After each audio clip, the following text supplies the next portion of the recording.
Hey mom, that one guy with the popular security breach video finally released his ruin analysis.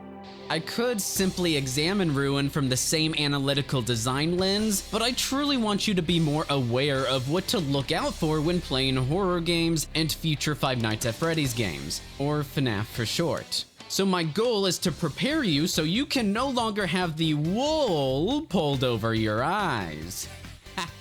FNaF Ruin demonstrates a lack of fundamentals for horror and honestly overall game design, but at this point, this conclusion shouldn't be a surprise to those familiar with Security Breach and Steel Wool. In my previous FNaF video, we discussed the state of Steel Wool as a studio. Their inexperience isn't inherently bad, but what is bad is their extraordinarily poor management, mismanaged scope, and lack of accountability across public-facing studio owners, directors, and producers. Oh, it's incredible. It's just impressive. My favorite game I've ever made. Incredible, incredible game. I don't say these things lightly. If you could change anything about Security Breach, what would you change? It's tough to look backwards. It's like Star Wars, the special editions. The story there being, oh, George wanted different effects. George wanted these things to look different. But there was so much stuff that got added where it didn't feel like Star Wars anymore. Yeah, so it's hard to look back, you know? Yeah, because then you could change something that somebody fell in love with. We've got way too many errands to run in this game. I think my overall takeaway from this game is that it's very bizarre that it exists. It is needlessly large in pretty much every sense of the word. They're not good at making an open world. It's like they worked too hard on the wrong things. Through that gap is a door that leads out of this area and progresses you to the next zone. I did not find this for 45 minutes. This place isn't fun to explore, so it's not like it's fun to just wander around through the gauntlet of 57 snitch bots every 2 feet. Freddy! No, here! Where are you going? Freddy, not there! Why? Why? That is such garbage game design. Why? Because then you could change something that somebody fell in love with. I'm trying to be so careful, and Chica spawns on top of me, and that kills me. Why would you have a situation where you could have something like that happen? Because then you could change something that somebody fell in love with. At the present time, as I cover in my Steel Wool case study, this is the state of the studio behind modern FNaF games. Both the original sole creator of FNaF, Scott Cawthon, and the studio as a whole seem to have a steep lack of integrity and self-awareness and an unwillingness to learn. You know, there are stories all over the internet available about just games that went completely wrong because of games being mismanaged in the hands of, you know, development companies. But I really got lucky, and I really feel like I got lucky because whereas I probably could have accidentally ended up with a company that did botch something, I didn't. I think I really honestly believe that I landed with the best, just one of the best development companies. They've done a really great job. I should add the caveat that I didn't have time to fully showcase their history of abandoning games with empty promises and poor communication. Additionally, and surprisingly, Eerie Guest Studios trusted the development of the Hello Neighbor 2 DLCs to Steel Wool. And unsurprisingly, the DLCs are horribly buggy, unfun messes, including yet again, not incorporating any save points. They continue to prove my Steel Wool video rant about save points true. Even if Steel Wool were aware of the game's underlying design problems, and even if they wanted to fix them, they've conveyed to us that they don't know how to fix them. On release, Security Breach disabled its save system for roughly half the game. How does Steel Wool address the universal outcry? How do they attempt to fix the lack of saving? Get this, Steel Wool doubles down and sticks to their guns on their terrible design by adding a single save station into the game, which doesn't address the issue at all. Their Hello Neighbor 2 DLCs also don't have endings and are the usual Steel Wool branded buggy messes with unclear puzzles that we've come to expect after Security Breach's Mazer size. The DLCs of Hello Neighbor 2 are genuinely irritating and a waste of your precious money. Both DLC levels are basically similar to the other homes in base Hello Neighbor 2 gameplay wise, except they're like 10 times bigger, and almost 10 times worse. I spent over 4 hours trying to beat the 2 of them, and most of that time is spent just cluelessly walking around, and it wouldn't be so bad if the stages themselves weren't so buggy, especially late fees. These DLCs drag on for way too long if you're not 100% sure on what you're doing, and it feels like such a chore to play. Either way, his AI is jank. He just won't let me go. There is no way. Come on. What's he doing? I'm just gonna hide out here until he just goes away. I don't know how long that'll take. He's not gone. He actually isn't going away. Oh, he's flying. That is scary. At least have it go all the way down. Oh. Wait, she just teleported.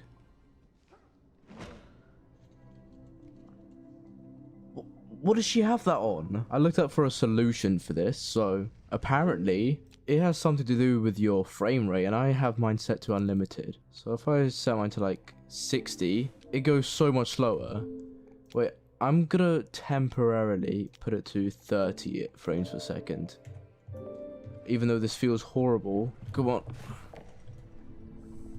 And of course, Steelwool tries to hide their sabotage of Hello Neighbor 2, so the DLCs cannot be found on their website, nor are their names on the DLC Steam pages, similar to how Steelwool delisted their Warhammer game, which is yet another major IP they mistreated.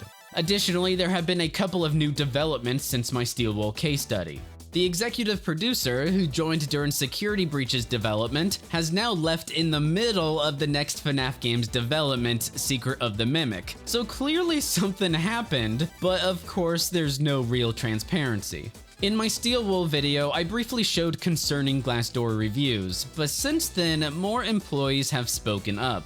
Crunch time is expected and brutal with no overtime pay. Workplace bullying, including from executives, is a common occurrence. Lack of proper communication from executives, blatant favoritism and nepotism, intimidation from executives, abusive or shady behavior, blacklisted from promotions and departments if employees speak up about anything that could go against an executive. Threats of blacklisting and blackmailing. People who work here are scared about coming forward about their experiences because of the fear of being blacklisted from the indie game development scene. Values public optics over internal workplace environment. Budget allocation isn't transparent. No pay raises or promotions. Executives have no issues with intimidating, belittling, or even just being rude to their coworkers. False promises are a massive pattern of behavior. Employees will be promised lateral or vertical growth, opportunities, and even raises, but will never see anything of this. These promises were used as a means to have employees do extracurricular work outside of their departments without the additional compensation. Now, to be clear, everything listed here aligns not only with my research into Steelwool, but also with the people I've personally talked to behind the scenes who can confirm and have confirmed that these claims are indeed real and who wish to remain anonymous, a common and understandable request in such a volatile industry. I've also been informed of Steelwool's false promises of sharing the profits from Help Wanted if it was successful. Well, Help Wanted was certainly successful, but guess what happened? Again, the evidence for the truth behind who Steelwool is as a company is extensive and overwhelming. Is this a company you want to support? Only you can answer that question for yourself. And I really feel like I got lucky because whereas I probably could have accidentally ended up with a company that did botch something, I didn't. I think I really honestly believe that I landed with the best. Haha, here's the problem. I remind you all of my Steelwool video because it's important to establish 4 things from that video. First, I wanted to provide a brief update with several new findings. Second, it's unfortunately rare to watch a popular FNaF channel that isn't under the influence of Scott Cawthon. I want to assure you all that I'm in a position to inform the audience from my game design background without any conflicts of interest holding me back. Third, while I always try my best to be kind and understanding and to show grace to indie studios, it's also important to recognize that respect is earned.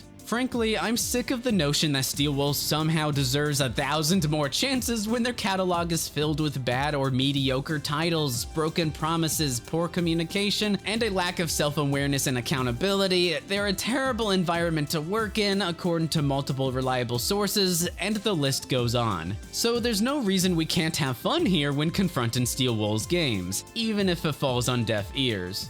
Fourth, I actually primarily remind you of my Steel Wool video for one point in particular. One fact we learned is that Steel Wool is unequivocally a VR studio through and through. After the first FNaF VR game, Scott trusted a dedicated VR company with a very ambitious and difficult non-VR project.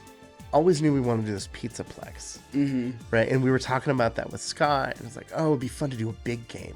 Like a non-VR game. Right. You know, and you guys have never done something like that before, right?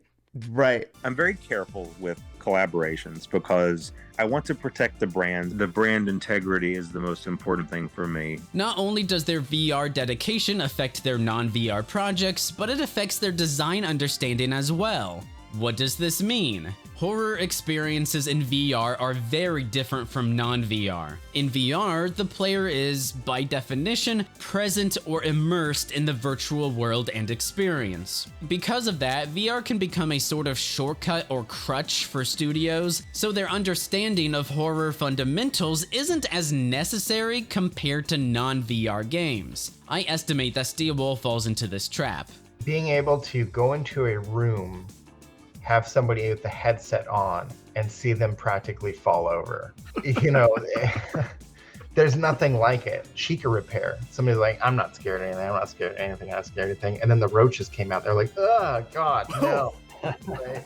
It's like, and when you're playing in what we call flat, you know, non-VR, it's like, oh, there's roaches on screen. You know, no response from the person. It's so much more personal and frightening in VR than flat. And then you kind of get desensitized. Like, I'm not really scared by anything in flat games anymore because I'm always like, man, in VR, it's just so much freakier. Everything is so much scarier in VR. But Steel Wool decided to venture deep into the world of non-VR horror games and intended for FNaF Ruin to be a horror experience. Steel Wool says, we've created DLC that's far more dark, dreadful, and ominous than the base game. It's claustrophobic and littered with ambiance. Our Ruin trailer only showed off a small fraction of the fun, and words won't do the rest justice. For me, I think the big thing that we're trying to do is kind of lean into kind of the sense of dread more, which has been really kind of cool to kind of go in that direction. Yeah. I can tell you that we were focusing on dread, and we really nailed it. So, before we talk about the elephant in the room, the security mask, MXES, and the animatronics, Ruin's core mechanics, let's break down horror in non-VR games. The most important fundamental first step for horror as a medium is to establish its atmosphere, mood, and overall setting. Good horror games set the stage to allow deep emotional investment and engagement. Players should feel immersed in the game world. Immersion can have two different definitions, but here we mean the player is immersed in the game world, or the player has a sense of presence in the game world. And that means that the player's sense of self is going to change. You have an object here, some data, like you look at something in the game, you walk towards something in the game, and all of a sudden you start thinking about your POV. You start experiencing from their point of view of the character. You're not thinking I'm looking at a computer screen or a TV screen. You know, I'm looking through the eyes of a character. I'm following. I am a character. Without immersion, without presence, the player's engagement and interest dwindle. The player must feel connected to the game world because a horror game must fundamentally be capable of building tension and fueling the player's imagination. Dude, this is sick. Oh my gosh. We got like a whole setup here.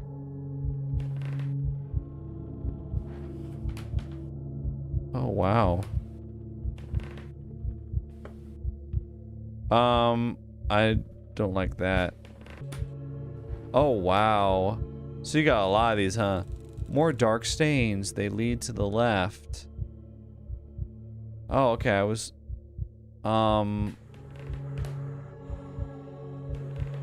Oh my god. The game must carefully craft a space for the player to reside in. Thankfully, Steelwool CEO Andrew Dayton seems to understand the concept when he talks about Security Breach, even if Security Breach became a case study of what not to do. The more we can ground the player in a sense of reality, even though it is sort of a fantastical place to be, the more when we ratchet up the fear and the darkness and when it starts to get really scary, it's definitely more palpable to feel that fear when you feel like you're in a real space. And I think a lot of the technology that we've been using has been gearing us to get to that feeling of, I feel like I'm here and this is terrifying. Koichiro Toyama, director of Silent Hill and Siren, said, "We had to base things fundamentally on having it be scary just to walk through the place and design an environment that would make it easy to be afraid." Makoto Shibata, director of the Fatal Frame series, follows up. In that sense, you can use the length or twists and turns of the map to control the player's emotions. Silent Hill 2 was particularly impressive with that. The intro sequence is pretty long, which serves as a space to pull the player into its world. Silent Hill's maps were linked together weirdly, which made it feel like a nightmare, and maps in Fatal Frame with strangely long hallways or turns at odd points creates a space that lets you control the emotions. I don't think the creators other than the ones working on horror games are conscious of this method of controlling the emotions using the map. The director of Dead Space, Glenn Schofield, speaks on Resident Evil. It's one of my favorite games of all time. A giant game, and the mood and the feeling of dread in some places and the oppression. But then when I got out of a situation, I felt so good about it, right? And I just liked the mood. The mood was oppressive sometimes. It was dreadful, but it was, I don't know, I just got caught up in it. I was always worried about what was around the corner, but I always wanted to see what was around the corner too. I wanted to be in the world. We're gonna make Resident Evil in space. And you got it right away. Steve Kirby, designer of Aliens vs. Predators and lead game designer of the Texas Chainsaw Massacre, says, "If you can create an atmosphere that puts an uneasy feeling onto a player, then you've got a great starting point." When we were making the Texas Chainsaw Massacre, everything came to life as soon as we added elements like audio, lighting, and animations into it, and the atmosphere was palpable. In our game, the atmosphere is heavy. It hangs over players regardless of which side you're playing for. There are things at stake, and you need to fight to survive. Creative Assembly, the studio behind Alien Isolation, took a similar approach and is quite appropriate to study since Steelwool claims, "One of the games that we played a lot was Alien Isolation. Like, that was a really big inspiration for us." Creative Assembly began with a mood demo. And so we got permission to put together a small, more of a mood demo of what it'd be like to just be in that space. We took the Viking engine, which was all about the outdoors, and kind of had one light source, which was the sun, and then we started to try and make interiors with it, and that was really interesting. And I think we did that in two weeks, maybe 3 weeks.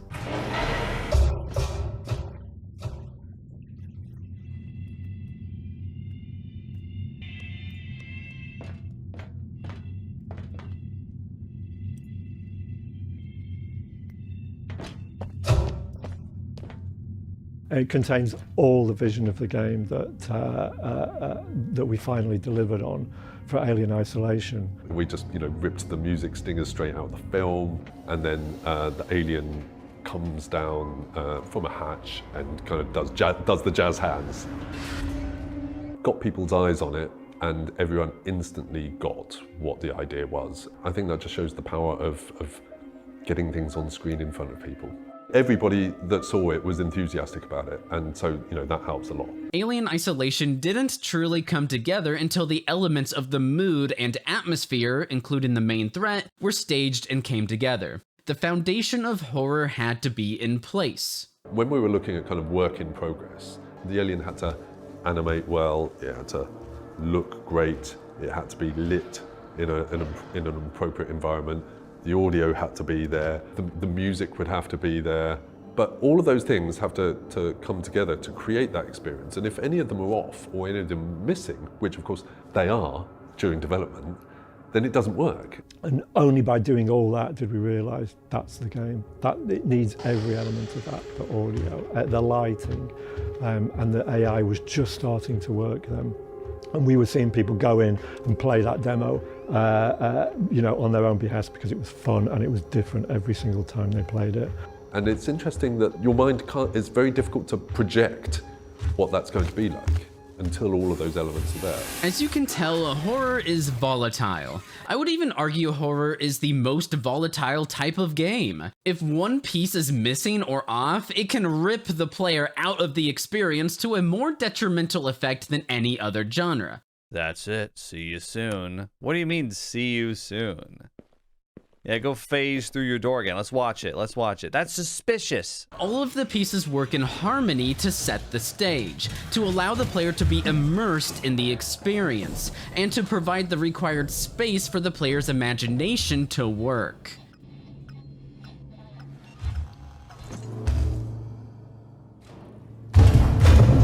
The visual style, the lighting. Alien 3, I believe that was Fincher. We really looked at his lighting. He did some really great lighting, and there's some new mood pieces, and there was also the fact that if they were very confined, and we wanted that same feeling in Dead Space. The threats and AI. Most AI characters in video games, you see them, you shoot them, and within 2 to 10 seconds they're dead. Whereas the alien, of course, doesn't die, and so the alien AI is very long-lived, and we have multiple layers to the AI there, where we have a kind of the low-level kind of making the character look beautiful stuff. We have the kind of mid-level attacking you and running around, and then we also have a much higher level AI, which is kind of in sync with what the player's doing on a kind of medium and long term. The music and the sound. The sound design in horror movies is one of my favorite aspects of making the game. We won a ton of awards on the sound design because the sound is so important in a video game to me. Because what we were looking for is how can we scare people just with sound? No monster, no nothing. When it's down, quiet again. Then you open the door and it's just like... And people are running in the room. They are just trying to get out of that room. It's so awesome. It was such a thrill for us because that was a great way to now realize that we can use sound even more. And in a lot of games, sound design was like sort of the thing that came in last, wasn't that important. Are you having fun yet? Are you having fun yet? Are you having fun yet? Are you having fun yet?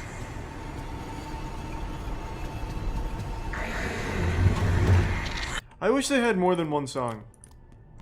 I gotta be honest, as much of a banger as it is, I am getting so f***ing tired of hearing this same song over and over, over and over and over and over.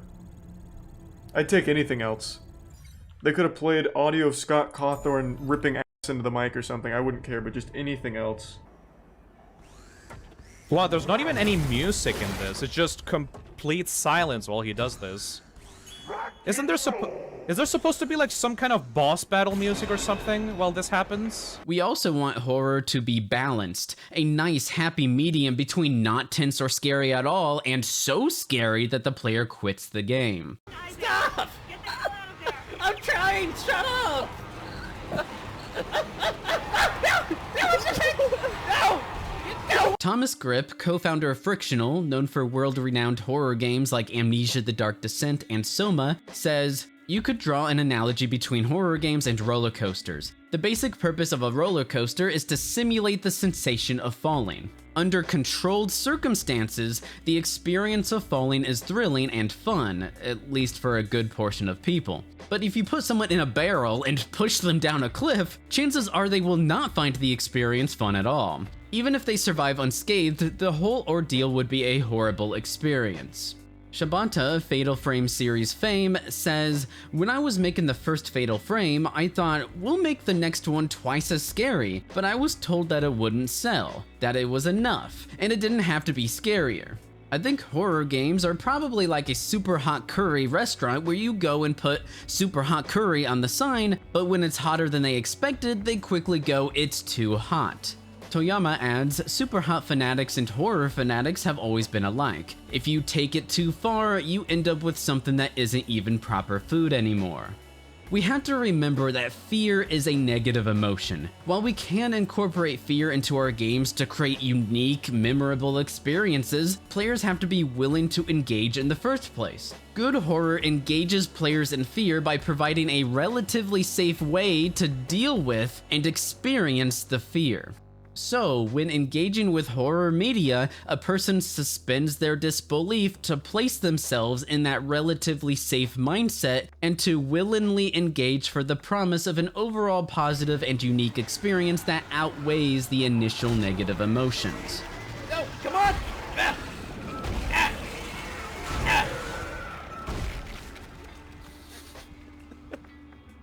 See, I'm saving some ammo. When the horror in a game isn't balanced, when it's too scary, the figurative contract between the game and the player is broken, and the player no longer wants to engage with the game. The negatives outweigh the promised positives. Am I mistaken in that it looked at me? What is that? What's going on? I heard some. Okay, you. Everything about you. Oh, I left that map there, but I don't even care. I'm keeping my eye on you, you Oh, God. Wait. No! Oh, no! Oh, no, no, no, no, no, no, no, no, no, no, no, no, no, no, no, no. I can't do it. Oh, I can't do that. Wow. I am actually crying.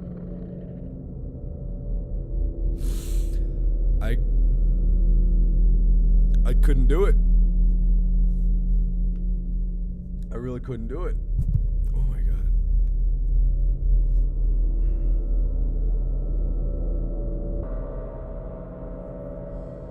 Oh, I'm sweating so much. Oh man. Oh. Oh man. Oh. That was an ordeal. That was hard. That was really hard. I wanted to stop really, really badly. Like, really badly. The point of horror in games is to feel immersion, and that's when you feel the most scared. But it's... There's immersion, and then there's a monster 2 inches from your face. When you're in here, it's totally different. I really, really had to push myself to get back in the game. So you are welcome, everybody. Hope you don't have to go through it yourself. I am dead serious. To clarify, yes, too much horror or tension can be tiresome, overwhelming, and an overall negative experience. But for the vast majority of cases, we should worry about how to establish the horror and tension to begin with, as well as pacing the tension, which we'll talk about soon. When the horror or tension isn't present or potent enough in the game, the player loses interest, whether by failing to establish an atmosphere or by relying on the all too common cheap jump scare. Okay. Or by being predictable. Oh, office key. Hi, I knew there was gonna be somebody there. Hi. Were you supposed to be scary or? Or because the story is dumb, or any number of indie horror tropes. Oh my God. I've taken the time to list several tropes on screen. As a fun little game, can you guess which ones apply to Security Breach and Ruin? Let's continue. When we look at Steel Wool, surprisingly their intent for balancing the horror in FNaF lines up. Do you enjoy making more horror, scary type games, or more fun games like Help Wanted 2? I like doing a mix. It's like when it comes to like horror, like I love horror. Right. I'm never gonna make anything that's like over the top bloody or, you know. Because I feel like you are really good at like comedic stuff. Like I feel like you had a blast with Help Wanted 2. Yeah, blast with Help Wanted 2. But yeah, it's a mix. And Scott's always had that mix. Right. You know, Right. Phone Guy. Phone Guy is funny. Oh, like, yeah. The writing is really funny. It's a nice, dark comedy. We had coined this term for like our style of games, the Mhm. things we wanted to make, as being grimsicle. Okay. It's like we wanted them to be funny and be dark, and that when Freddy's came along, it just fit exactly fits so well. the tone. That's kind that of we exactly wanted. like- you know, I love horror, but it's, you know, I studied theater in college and educational theater, children's theater, you know, and want to challenge kids. I mean, horror is a great way to challenge and get over fears. Right. You know, you don't want it to be like Splatterhouse. Now, as side notes, I want to be very clear. Firstly, Scott and Steelwool are correct in not relying on gore, because the gore itself isn't what builds tension and atmosphere, and even if it did, using a person's imagination against them is much more effective. Secondly, please don't mix up balanced horror with kids being the target audience. The FNaF series has never targeted kids. Scott avoids heavy gore because that's effective horror, but even then, the franchise contains some really heavy themes, especially in the books. And Scott has also said you either need to toughen up a bit or go find a more child-friendly game to play. Steelwool, as you just heard, also said you want to challenge kids, and horror is a great way to challenge and get over fears. So, did Steelwool succeed in their intent of balanced horror? I expected it to, I don't know, be more like, hey, you're being chased by things. Yeah, We but don't the even know what that thing animatronics is. haven't really done anything. No, they really, yeah, the animatronics. Like, Chica kind of jump scared us and then passed out. Right, just kinda Monty fell asleep. was around. Right.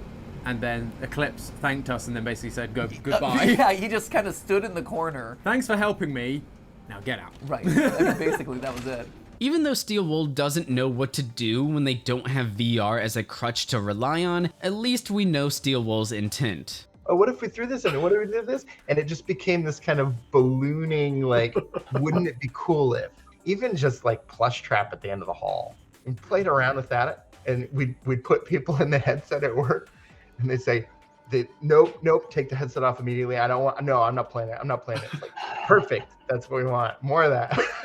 Ultimately, Steelwool's goal is to continue FNaF's legacy of dark horror games with a comedic tone mixed in, and even though Ruin couldn't be further from embodying a comedic undertone or their self-proclaimed grimsicle style, we can at least analyze the horror aspects and atmosphere because the horror is the foundation of the experience. So, does Ruin succeed at creating that fundamental horror atmosphere and mood and the player's interest and presence in the game world? Let's talk tension. What's the goal of good horror? Well, just like any game, the goal is to grab and retain player interest and to provide an engaging experience. But horror handles interest differently than any other genre. I would distill the goal of horror into the pacing of tension, or tension management. To support tension in the first place, the game must encourage the player's anticipation of the unknown and allow space for the player's imagination to work against them. The uncertainty, ambiguity, and fear of the unknown are what drive horror. However, just the existence of tension by itself isn't enough. The game must pace the tension. The game must build up the tension, suspense, and anticipation, then release some of the tension. However, you never want the tension to bottom out or stall because interest and engagement die with it. So you'll end up with a tension graph that looks something like this.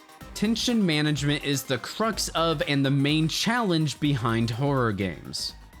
The nature of that game is that you want a pulse of stress and some little ripples and then some relaxing time and then more stress. And if you think of graphing the player experience like that, then there's a high-level AI which is dealing with that. We wanted you to have moments of relaxation, but not too much. A great, simple example of proper tension in a game is the popular yet elusive Silent Hills demo called PT.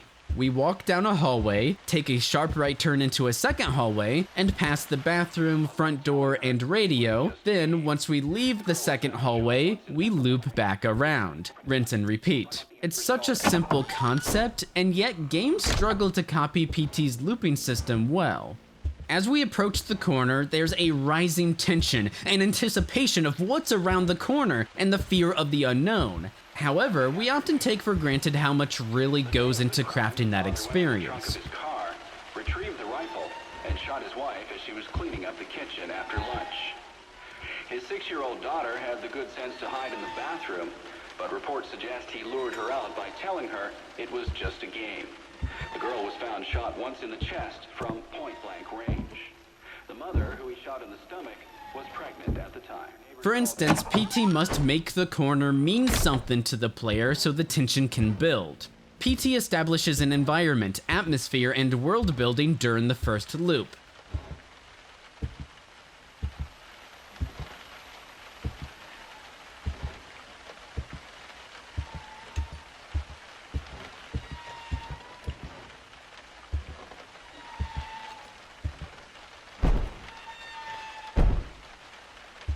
Then, PT maintains the safety of the first corridor for each loop.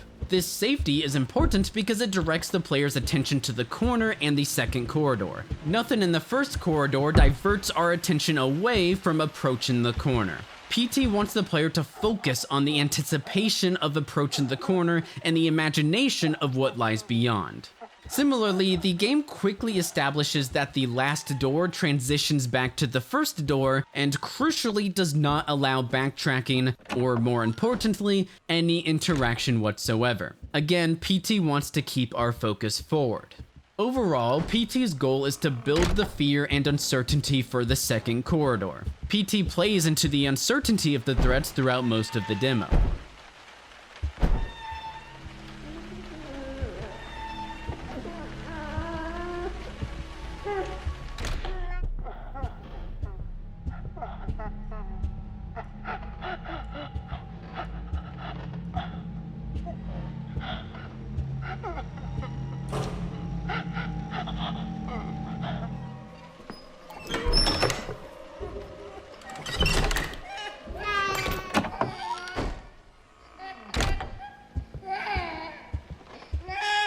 Therefore, PT psychologically connects the corner only with the unknown bad stuff after the corner, which builds tension and dread as we're approaching it. Additionally, the player can approach and round the corner with agency, quickly, slowly, committedly, tentatively, and so on, however the player deals with the fear and anticipation.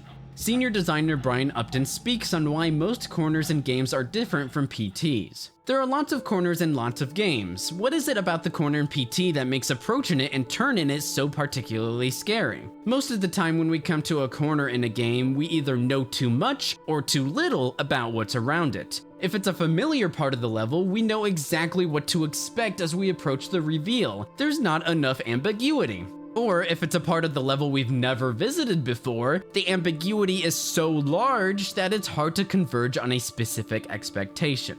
So, PT builds up tension well, but what about releasing tension? PT properly lessens or controls tension through specifically brief moments related to the threat. The bathroom door. The ghost lady down the hallway.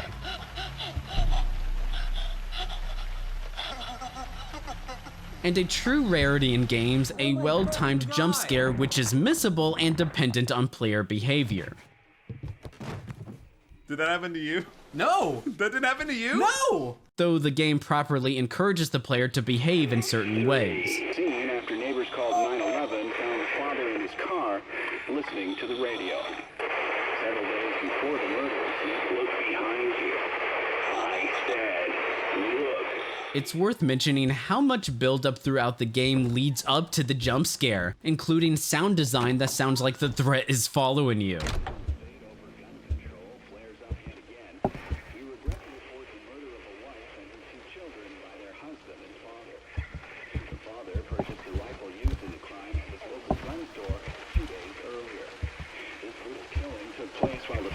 Though admittedly, the jump scare is ruined by bad pop-in.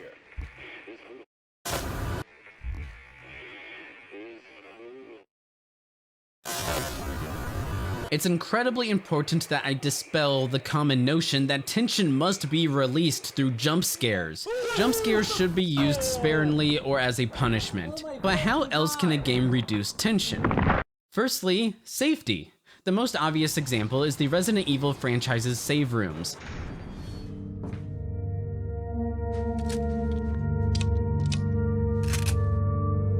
In these save rooms, players know there are no threats and no horror. These moments of safety starkly contrast against the moments of tension and horror in the game, but subtler examples exist. Believe it or not, between the ending stairs and the first corridor in PT, the player resides in brief moments of at least relatively more safety and reprieve before the tension increases again near the corner. Another example of how a game can reduce tension is even as simple as the player viewing a visible threat. Why? Because the more that players visibly see the threat and the more familiar the player becomes with the threat, the less scary it is. PT understood this balance. Remember the ghost lady down the hallway? The longer we stand at the corner of the hallway and stare, the more familiar we become with the threat. But crucially, she's veiled in shadow, and as we approach her, she disappears from view.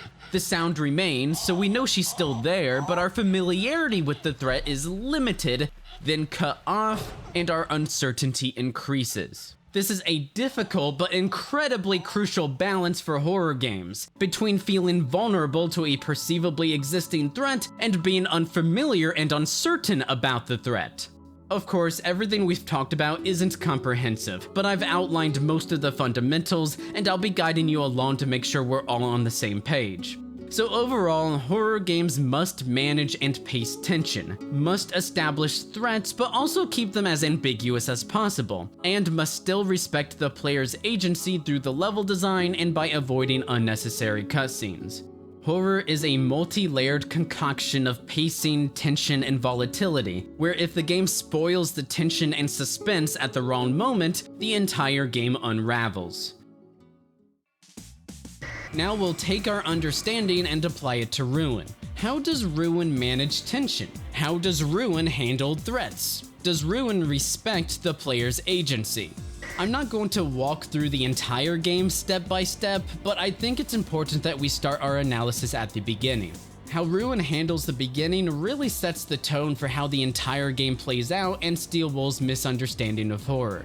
At the very beginning of the game, we climb through a window. We begin to control our character named Cassie. Apparently, we received a message from Gregory, so we're here to find and help him. We climb down the ladder, and immediately, already, Ruin rips agency from the player. I don't get it.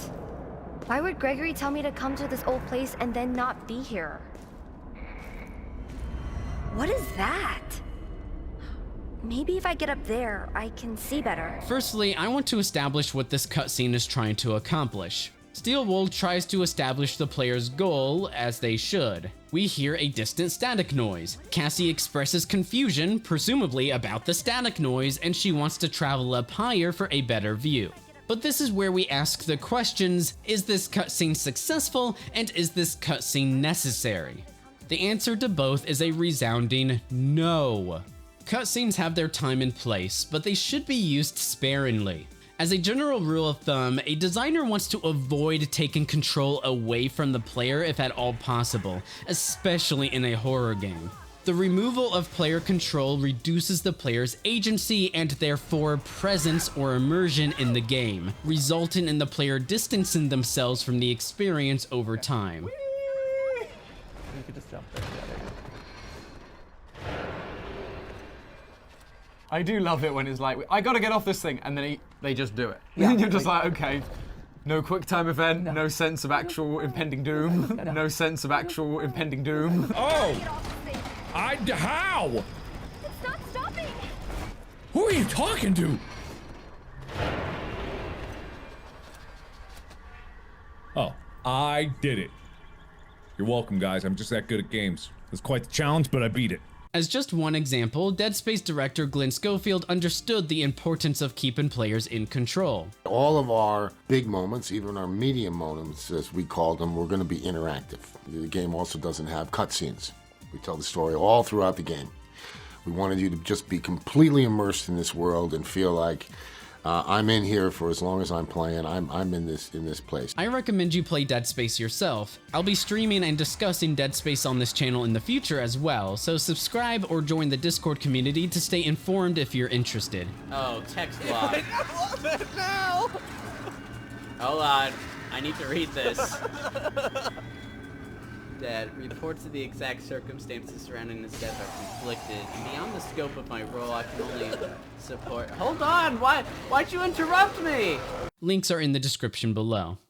In the case of Ruin's extra cutscene, there's no existing tension since the game just started, so the cutscene is relatively harmless, but it still needlessly postpones the player's agency and presence in the game, and I overall want you to be aware of unnecessary cutscenes. Cutscenes are a big topic that we'll have to tackle more thoroughly in future case studies. But in summary, a useful way to think about cutscenes is, how can the information or experience be expressed through gameplay or player interaction? For example, Cassie's little dialogue quip could have been spoken while we're exploring our new environment. The distant static noise could have been heard as we're walking around. Players are more receptive to environmental details and the game's objectives when the player is actually playing in an interactive medium, which then feeds into a player's intrinsic motivation to pursue goals. Why does the same cutscene call attention to a distant balcony? At least I'm assuming the game zooms in on that balcony. You can barely see what Cassie refers to. What is that?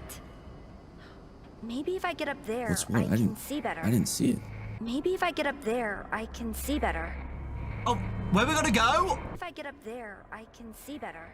Get up where? I can see better. Where? Wait, what is what? What is what? This over here? Wait, what is she talking about? For that reason alone, this cutscene is unnecessary, or at least ineffective, but let's dismantle it further. From a story perspective, Cassie wants to reach a high place to view the area so she can find the source of the static noise and rescue Gregory. But why?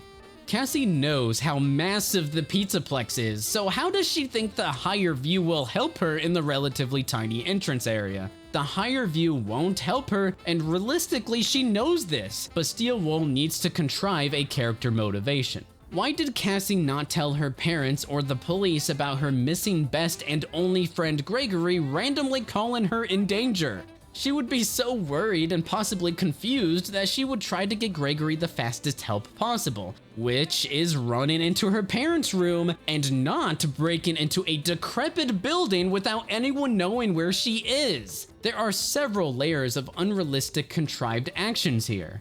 Why is she climbing through a broken window and climbing an elevator shaft in the entrance area without a second thought? Just like any story in any medium, the plot has to make sense. Motivations have to make sense. Maybe if I climb all of this rusty, downtrodden equipment, maybe then I'll be able to find out what's going on.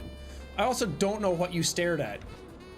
I don't know what you were looking at when you were like, maybe if I go up there. From a level design perspective, a goal of level design is to guide the player without them feeling railroaded, and a common technique is to use lighting. The lights highlight the balcony as an important location, similar to how light emphasizes where we obtain our flashlight. And yet, despite the lighting and the static noise drawing our attention, Ruin essentially negates the level design with a cutscene. To me, this cutscene screams of Ruin not feeling confident in its level design or guidance for the balcony. But why does Ruin not feel confident? The player may not notice the distant goal because 1. The balcony is distant and doesn't pop as much as it should. And 2, the player spends very little time in the entrance area. The entrance area quickly leads the player away from the entrance, where the far off balcony leaves the player's mind until the player happens to show up on the balcony.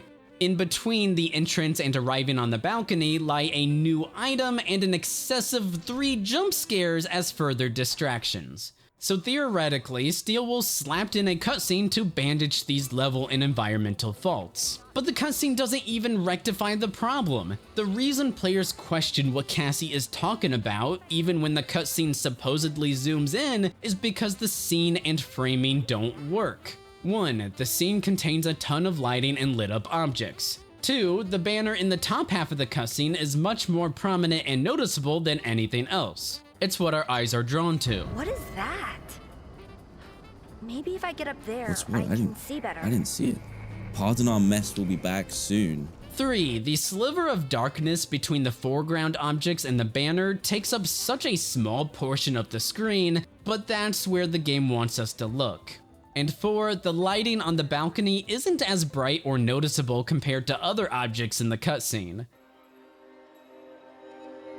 Okay, so let's rethink this area. Let's open up the lobby in front of us and close off the entrance area to our right. Now, when we're walking around exploring the lobby, the lit up balcony ideally becomes more noticeable in the dark. Then the player will hear the static noise coming from the balcony, so they'll associate the static with the lit up balcony. Now the player wants to explore to discover a path leading up there. That's the goal of interactive storytelling. The player must choose to be motivated toward a goal.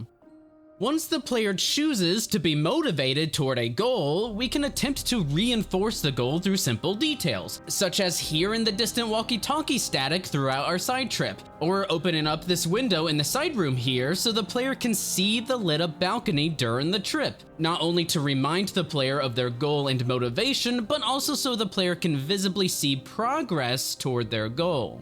Instead, overall, we get a contrived character motivation and cutscene, and even with the cutscene, it fails to frame the story and goal it's trying to convey. So, we walk over to a flashlight, a seemingly obligatory item in every horror game. In Ruin, the flashlight serves little purpose. At the very least, a flashlight attempts to enhance the atmosphere by narrowing the player's field of vision. While occasionally the flashlight narrows our vision in Ruin, it often doesn't, especially in the AR world, a virtual space we can enter at almost any moment we please. Gregory, are you there?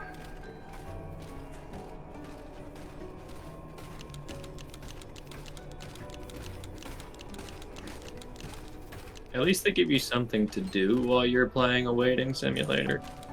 Press the button a bunch. Additionally, the flashlight doesn't serve a gameplay purpose, so it's a shallow mechanic. For example, flashlights in games like Silent Hill and Alien Isolation attract threats. The flashlight in Alan Wake is a weapon. One of my favorite implementations of limited vision in games is Darkwood. Outside your field of vision is a terrifying blind spot, and tools such as lanterns, flares, and flashlights help increase your visibility and defend against threats. Horror games shouldn't just slap in a flashlight so they can sit at the cool kids table. Each mechanic should serve a purpose. I'll also be streaming games like Alan Wake 2 on this channel in the future. Okay, actually, I've been taking the piss for like the last 10 minutes, but this is pretty sick, actually. Look at this. It moves with the mouse. It's not just like centered on the screen. It feels like gameplay, the flashlight, which is pretty impressive. It's a little more immersive, because this is how you would move a flashlight in true first person in real life.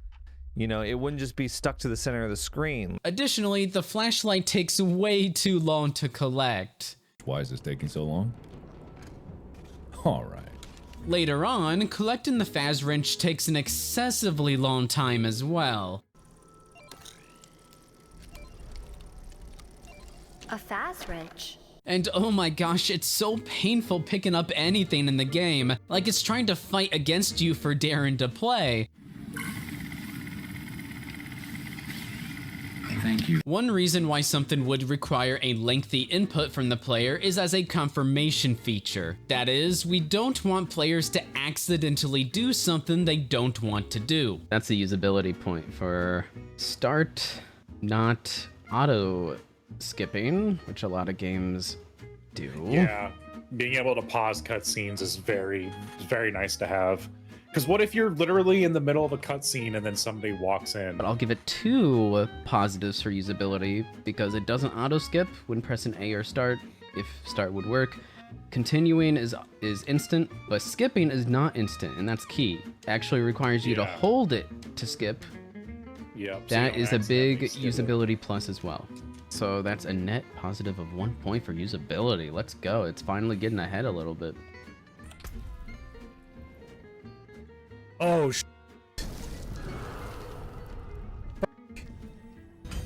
I was trying to click Season Journey.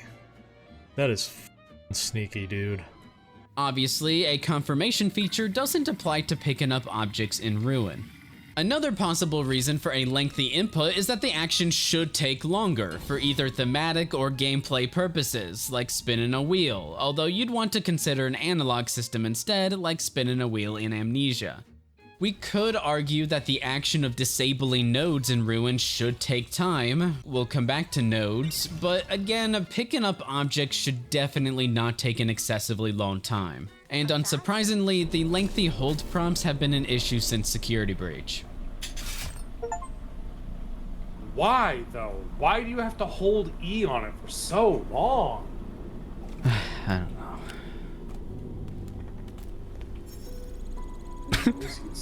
Where Security Breach failed in setting up a spooky atmosphere, Ruin succeeds, at least in the beginning. The derelict Pizzaplex works quite well, and I appreciate how Steel Wool clearly had fun with the graffiti. So it's a character alignment chart. That's weird. That's an odd bit of They're just like, hey, we're gonna roll up our D&D game. Let's just map out our characters right here on the wall of the abandoned Pizzaplex. Okay, so basically, watch your step. Well, that's very thoughtful of the graffiti artist. Oh, weird. What? What even? Who are you? RIP, rest in pizza. Okay. He was our superstar. Aww. Walrus. I like these graffitis a lot, actually. On our way to the balcony, we encounter a rogue ATM.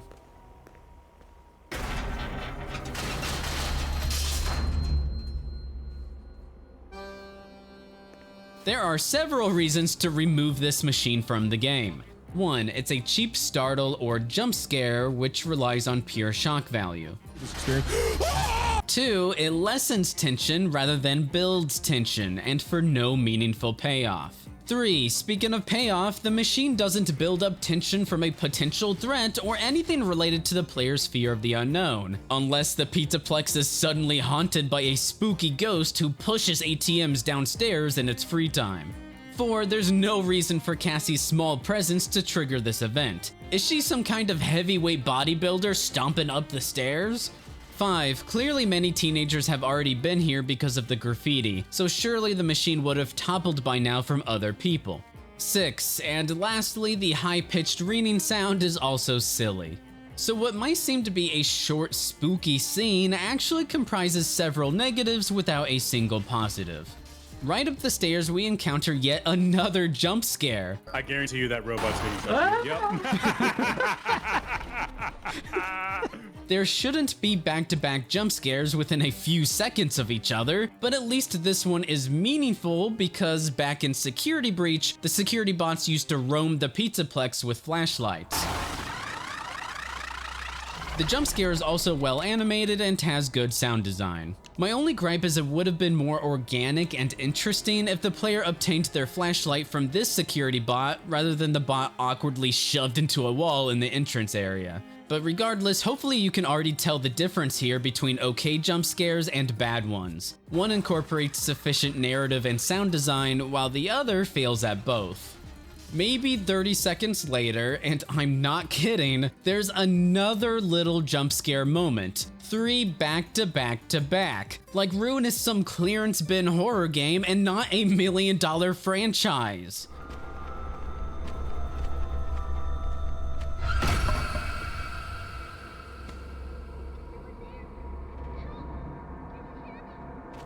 The door closes, which knocks over a wooden board and plays a loud sting. I guess someone just so happened to wait for Cassie to show up? As silly as this moment is, it could have worked if the player already imagined they were being watched. Maybe at some point we notice eyes peeking out somewhere, so when we see this door close, our imagination connects events together and we think we're being watched. Or we hear a few footsteps as we're exploring the area, then we see the doorway close and hear more footsteps. Or maybe we see something peeking at us from this doorway, then it closes. At least then it wouldn't be so common for the player to walk away confused by the moment. Hey, what was that? What was that? What was something there on the right there I didn't see? Oh, hello. Oh, I heard a spooky noise. Good. Well, play that back. Where? What? Wait, what just happened? Hey! Hello? Come on! Stop trying to spook me and spook me! Overall, instead of atmosphere and suspense, we get a silly, confusing moment and a misused sting begging us to be scared of a thoughtless slapped-in spook. So let's talk about stings. A sting for horror media is an attention-grabbing audio cue, a quick and loud jolt of sound that coincides with a threat or something frightening, most notably something with shock value, like a jump scare. Okay, so the first night is never usually that bad in any of the games, so I'll play through. Now, stings can either be diegetic or non-diegetic. Simply put, diegetic sound is sound that can be heard in universe, in the world, something that the characters in the game can hear. The sound of the door closing and the board falling over are both diegetic sounds because the sounds occurred in the world and Cassie can hear them.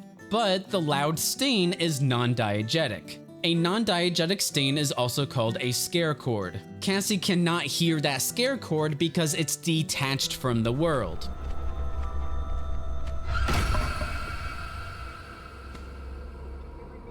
But why does this matter? Diegetic sound is especially important in a horror game because, as a reminder, the more a game can do to immerse the player, to allow the player to be present in the game world, then the more effective the game's atmosphere is and the more tension can build up.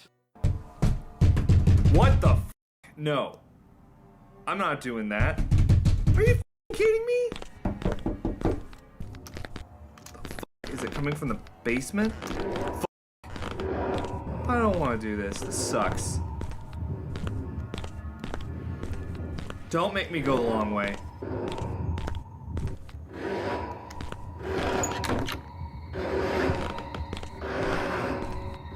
Kidding me? Notice the build-up, the swelling music, the knocking on doors, and the strange sawing noise that guides us toward our objective. And keep in mind, there's 30 minutes of game before this, so this moment wasn't sudden or unearned. The game attempts to pace the tension, atmosphere, and mystery through these diegetic sounds, preying on the player's imagination and fear of the unknown. As a result of carefully crafted diegetic sound design, any potential scary or shocking moments, like jump scares, or even better, unveiling a threat, will feel more satisfying, impactful, and earned. On the other hand, both jump scares and non-diegetic stings, or scare chords, can so easily be a lazy substitute for laying the groundwork of the atmosphere and tension. He's just kind of standing and sulking. Where's he going? Blah! Okay, tell me why that happened. Why did that happen? The TV exploded? Okay. As a general rule of thumb, if your only goal is to shock the player, then it'll lead to an unsatisfying experience that players will perceive as cheap and undeserving. Whether or not the shock affects the player is completely irrelevant. But this is one reason. E, okay. I'm not really sure what the point of that was. Was that satisfying? No, of course not. It served no real purpose and was by no means a payoff to anything. If there's one thing I want you to take away from this case study, it's to be very, very critical of jump scares and scare chords, because most jump scares are unearned, cheap, lazy, and often called the lowest form of horror, and for good reason. There's nothing easier than slapping in some cheap spook via a quick visual and a loud sound, and the resultant jump from the player is nothing but a physiological reaction you can't control, even when you're expecting it. Can you? It's like someone shining a bright flashlight in your face. It'll make you react, but it's not scary. Going back to Thomas Grip's roller coaster comparison, under controlled circumstances, the experience of falling is thrilling and fun, at least for a good portion of people. But if you put someone in a barrel and push them down a cliff, chances are they will not find the experience fun at all. Even if they survive unscathed, the whole ordeal would be a horrible experience. The same is true for horror games. If you have a game that only relies on jump scares, figuratively throwing people off a cliff in a barrel, few people will consider that fun. This became apparent in certain maps in Penumbra. We thought it would be good enough for a scary gameplay section to have a maze and some monsters. Instead of becoming mazes of fear, they instead became mostly annoying. Amnesia: The Dark Descent had similar issues towards the end, where the monster encounters were just that, not supported by any other aspects. At that point, the game no longer felt as entertaining. Here's my basic problem. These are films that are made for people that don't like horror films and who are perfectly content to just go and watch something in which it goes quite, bang, loudly. And Nigel Floyd described this brilliantly, and I think he's absolutely right, as cattle prod cinema. You're not scared, but if somebody prods you with a cattle prod, you go, oh, like that. That's not being scared. The kind of horror films that we like are films that build up a sense of suspense which is built into the narrative, and also perhaps, in the case of someone like David Cronenberg, a cumulative dread. The problem we have with cattle prod cinema is that it's literally that. It's like someone came up behind you and went boo, jabbed you with the cattle prod, and you had no choice but to respond. You had no choice. It's not really, they're not really doing any work. They're not really doing any work, and you kind of feel a bit used. I think that's my problem. I feel, you know, I feel a bit dirty. You know, I feel like, hang on a minute, I want a little bit of choice in this. And while it worked, it made everyone jump. But that's not, for me, what horror cinema is about. So it feels like a trick, and I feel I'm being tricked into responding to that. And what I'm looking for is something that's more built up through the story, built up through the characters, is sucking you in. But yes, there were jump moments like that in Halloween, for example. But actually, my favourite moment in Halloween is the moment where Jamie Lee Curtis has been wrestling with Michael Myers, and she thinks that she's vanquished him. And there's a shot with a lot of depth of field, and then in the background, you just see Michael Myers start to sit up like this. Yeah. And if you're in a cinema with an audience and you see that moment, it's an incredible moment because it's about film technique, but it's also about something that's been built up through the film itself. I want to highlight something Nigel very astutely pointed out. Unearned jump scares feel like a trick and are not really doing any work, instead of being a result of a built-up story and atmosphere. Even more astutely, he says, I want a little bit of choice in this. In games, the player's relative freedom of choice is a requirement for a player to feel intrinsically motivated to play the game. So disrespecting the player's choice with a cheap, unearned jump scare, again, damages the player's experience and motivation to continue playing. Now, to focus back on just non-diegetic scare chords, I think the easiest way I can explain the true impact and misguided intention behind misused scare chords is... Hey, look at me! Please be scared! You should be scared here! This loud noise indicates that you should be scared! According to Don Costarelli, the director behind 1979's cult thriller Phantasm, truthfully, using loud musical stings is generally the easy way out. If you look at some of the great scares in movie history, you need to examine the moments leading up, not necessarily the shock itself. In general, you don't get to force an emotion on a player. You have to earn it. You just gotta be making a statement. Did I hear something weird? Police! I heard a noise! Hmm.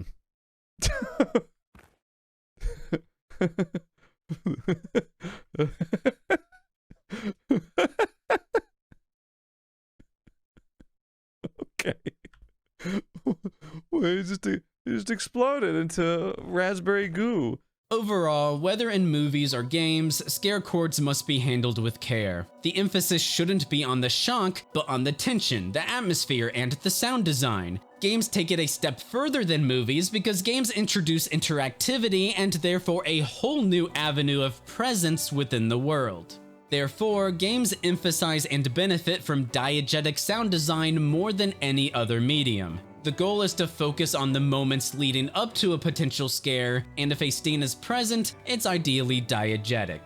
For example, Alien Isolation emphasizes the atmosphere, the sound of the alien's footsteps, the alien's screams, the alien climbing and moving in the vents, and then the jump scare itself relies on the alien's own noises. The jump scare employs a diegetic stain and doesn't need a vine boom because, for one, the alien is prime real estate for an effective diegetic sound, and two, the real emphasis here is the moments leading up to the jump scare. Alien Isolation doesn't need to yell at the player, "You better be scared or else!" In Arkham Knight, there's a very well-placed introduction to the villain Man-Bat in the middle of the open world. And guess what? The sound is incredibly well made and diegetic. Therefore, there's no need for a scare chord. For the original Resident Evil's most well-known shocking moment, the dogs jump through the windows to surprise you. The sound of the glass shattering marks the dogs' entrance. It's a diegetic sting for a thematically appropriate scare and combat sequence, followed by accompanying music. In PT, pay attention to the sound design leading up to the ghost lady. There's the ambience of the music and the swinging light and the sounds of the lady herself.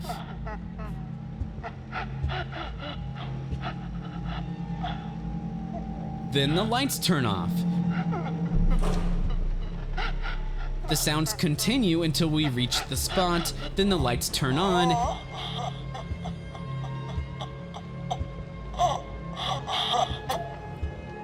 The sounds stop and the potential threat is gone. A lesser game would have inserted a scare chord here as an easy way out to tell the player that they should be scared. A lesser game would have inserted a jump scare when the player turned around. But no, remember, the best horror games or moments revel in the player's presence in the world and the atmosphere, as long as the tension is paced correctly, of course.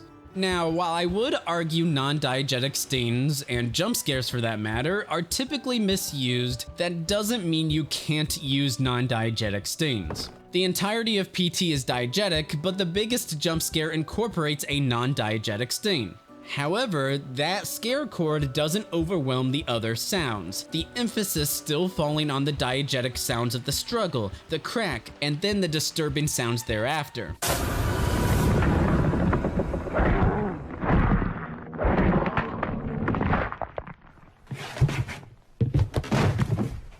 I would guess that the studio thought the jump scare would benefit from a little extra punch, but didn't want the lady to scream or make some other loud diegetic noise.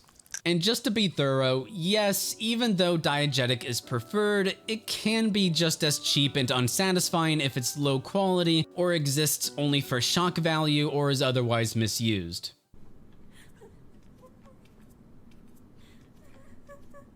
It's that I have heard this same sound effect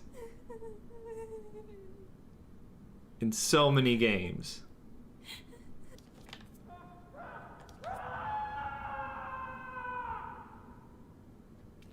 Heard that one before too. Did I complete the picture or? Okay.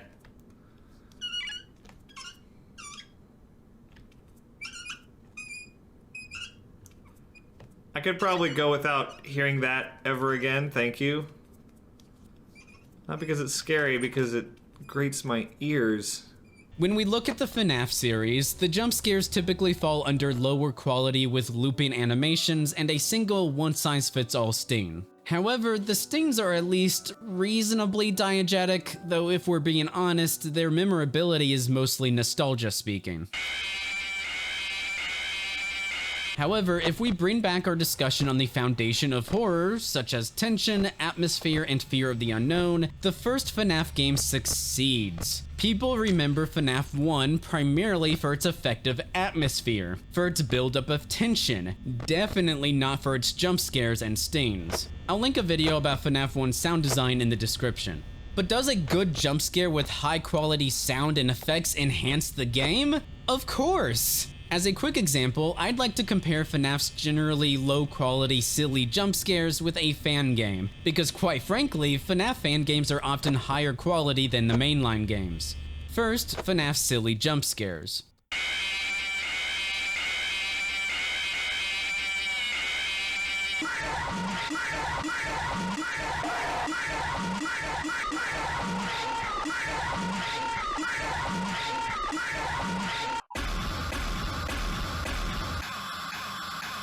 Second, the high-quality jump scares in the official FNaF spin-off, The Joy of Creation.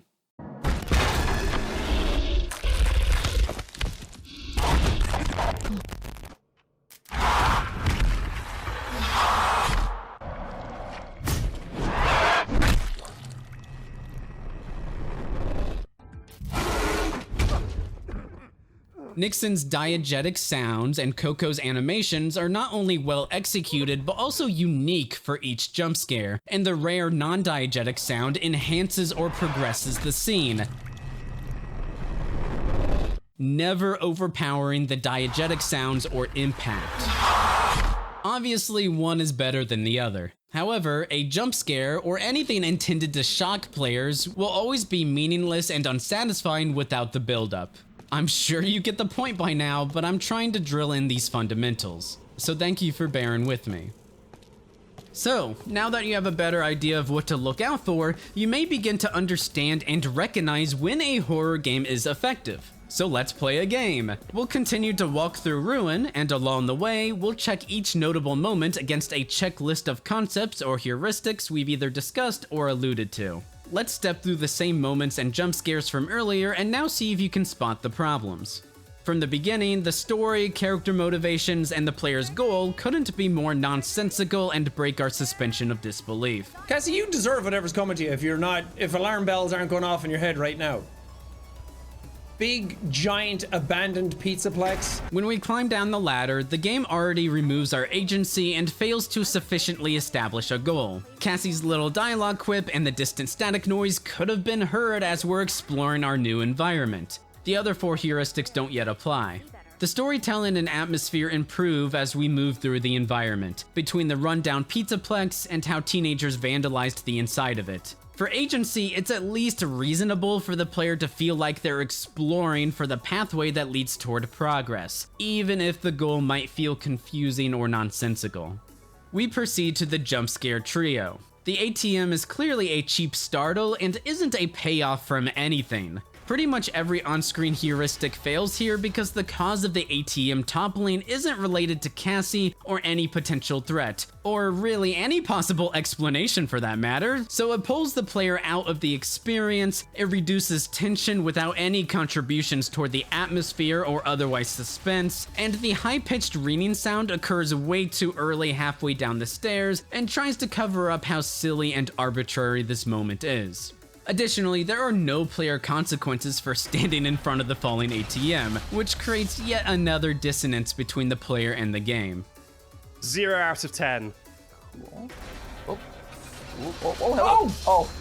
And she's a robot. She survived that. and I have lost already. I was crushed by the falling ATM. That's fine. The second jump scare is the security bot. It succeeds where the ATM failed because it makes sense thematically as an old staff bot that Cassie triggers its motion sensors for before it breaks down. Interestingly, it establishes a precedent that not all security or staff bots may be harmless or broken. So even though it would relatively reduce tension on a graph, it serves a story and world building purpose. It could increase tension when the player approaches other staff bots, because the player thinks those other staff bots may also wake up or prove to be dangerous. And just to get this out of the way, does this setup actually pay off as I described? No, of course not. We never view staff bots as scary or as a threat throughout Ruin. The closest we get is when Ruin tosses out another scare cord from yet another invisible ghost pushing something over, just like the ATM. I'm sensing a trend. Ooh. Do you need assistance? That was the mimic. Do you need assistance? Do you need assistance? Shh. Be quiet. Yeah, no, pretty much. Man, it's been like 3 hours and the game's still doing that. Like, I get to set the tone at the early game, but like, come on. For the third jump scare, I'm assuming it's intended to be a spooky little moment to make the player think something is there or watching them. Actually, a common theme in Ruin's virtual world is the feeling of being watched, conveyed through the eyes on the walls, Helpy's visual changes, etc. Ooh, buddy. Oh, that's crazy. Oh, wow, look at all the creepy eyes. Oh, that's nuts, man. Oh, that's awesome. That's so cool. Waste of time. I didn't need to die. What? Hey. Nothing in this entrance area introduces or reinforces the theme of feeling watched, even though this little spooky moment tries and fails to convey this theme. Hey, what was that? What was that? Was something there on the right there I didn't see? Oh, hello. Oh, I heard a spooky noise. Play that back. Where? What? Wait, what just happened? Hey! This moment could be effective, but there's never any context for this moment. Who or what could have been theoretically peeking at us? Literally nothing in the game could have peeked at us here. The Mimic is trapped behind a concrete block under the Pizzaplex. MXES is a virtual entity, Helpy is a virtual avatar, and Gregory isn't here. Did an animatronic gain enough sentience or become controlled to spy on us? If that was true, why don't we hear animatronic footsteps before or after the door shuts? There's no build-up or payoff. It's nonsensical with no reinforcement to sell the idea that something might be watching us. Remember how the Staffbot jumpscare at least related to the story and world building in some way? Even though the Staffbot moment never really pays off into something more meaningful, it's at least something. But what about the sound design? Steel Wool resorted to a scare chord for the moment's primary sound effect, which completely overwhelms the sound of the door closing, so it's difficult to even discern what's happening. The diegetic door closing sound should have been the only sound present. I'm honestly not really sure what the plank's purpose is in the first place, or why a plank would be leaning against an open door. Did Steel Wool think it was too difficult to notice or hear the door closing on its own, so they inserted the plank and its sound effect? It's not like the plank itself conveys to us that the door had closed. The plank could have already been there for all we know. So we're already witnessing traces of Steel Wool's classic design philosophy, bandaging problems with more problems. Overall, this door closing plank moment is absurd and ineffective, and even more so once you realize nothing was actually watching us. Hello? Come on! Stop trying to spook me and spook me! When we look at our heuristics, I mean, obviously they all fail. To clarify, it's nigh impossible for any of these to succeed when the first one fails, but given how numerous the faults are, I think they'd all fail regardless. Well, I can tell you that we were focusing on Dread, and we really nailed it. Onward down the hall, we climb a ladder in an elevator shaft. I'll let the event play out.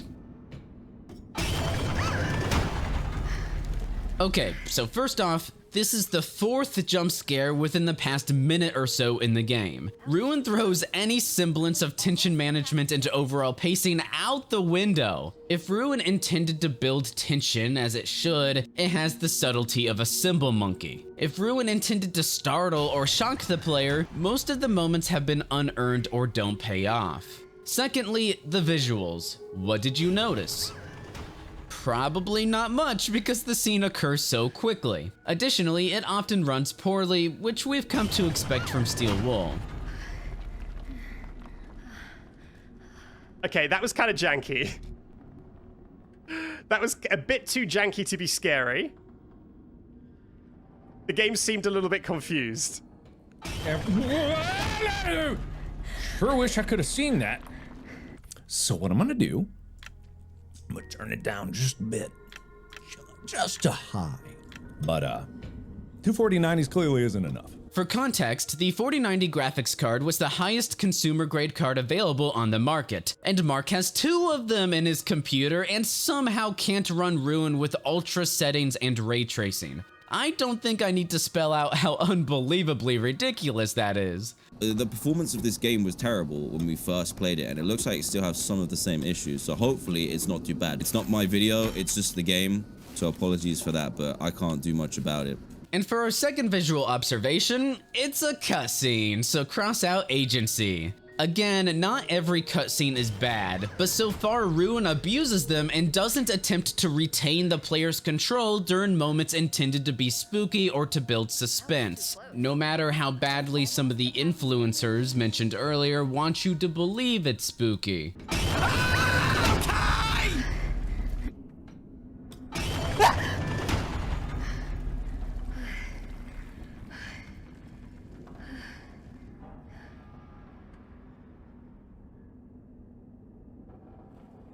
Okay, now the sounds. After our exploration of diegetic versus non-diegetic sounds, what do you hear? Yep, a non-diegetic stain or scare chord. The scare chord triggers before we even see or hear the falling elevator. Ooh, look at me, I could have crushed you. Aren't you scared? Aren't you spooked? Heuristic number 4 is basically a 2-in-1, so we've already crossed it out for a different reason, but let's cross it out a second time for lousy sound design. And lastly, context. Oh, that was incredibly dangerous. that was incredibly, that would have definitely taken me out. I like that all of this stuff is choosing to fall apart and malfunction while I'm walking through this. Yeah. How long has this been? Clearly it's been enough an time. Extended period of time. As MatPat astutely points out, everything conveniently occurs only once Cassie arrives, despite the abandonment of the Pizzaplex spanning presumably many years based on the state of the environment. However, allow me to rephrase this problem so it's easier to understand how detrimental it is. The already derelict Pizzaplex just so happens to decide that today is the day to reinstate the business of falling apart. Not even because of Cassie's presence, which would be absurd enough, but because of the player's presence. Because we know for a fact that Cassie didn't cause these events, and no threat caused the elevator to fall. Otherwise, it would have successfully fallen on Cassie. We're left to assume invisible ghosts are pushing stuff around and breaking things. Therefore, the storytelling layer of the game dissipates, the world no longer feels lived in, and now all we're thinking about is how the game's code triggers these events when we, the players, walk through a trigger point, rather than some kind of threat planning our demise. And that's the worst feeling to instill into the player, because then it's impossible to feel immersed in the world and experience. Nobody wants to engage with a game that leads them through contrived coincidences, just like how nobody wants to engage with a movie, TV show, or book that feels contrived. Before climbing the rest of the ladder, here's a quick detour, or pit stop, to another great example of Ruin's poorly designed events. Whoa!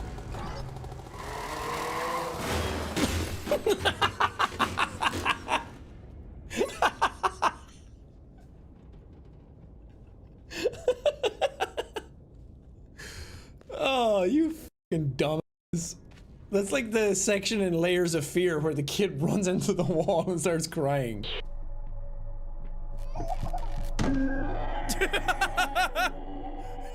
Where do I begin? Firstly, the silly scare chord overwhelms the diegetic sounds, such as the engine turning on. Secondly, the contrived circumstances are many. The go-kart happens to be facing the player. There's no driver in the go-kart, and yet the cart somehow drives in a straight line without veering. The go-kart conveniently and impossibly turns on and impossibly presses the gas pedal at the exact moment we arrive. These aren't just small details, they define this event's experience for the player. It's like Toy Story, you know, it's like, not even the animatronics now, it's like, just anything with a motor inside of it has become sentient. We have the race cars, they're sentient, they're tired of children's booty cheeks sitting on them, fighting on them all the time. Yeah, that's really how bad it is, yeah, that's seriously the law here. Like many events and jump scares before this, the only possible explanation is a literal random ghost drives the go-kart. At this point, there's a very apparent and stringent pattern of disregarding storytelling and insulting the player's intelligence, which, as we know, since narratives are structures independent of any medium, we can never break the reader, viewer, or player's suspension of disbelief. For example, through contrived or arbitrary events or impossibilities. Even in fictional worlds, reality informs the fiction.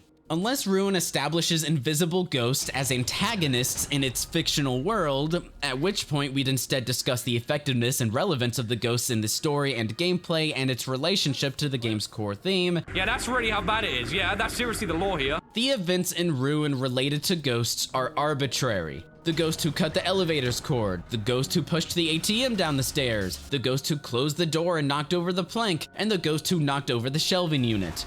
What are we playing, Luigi's Mansion?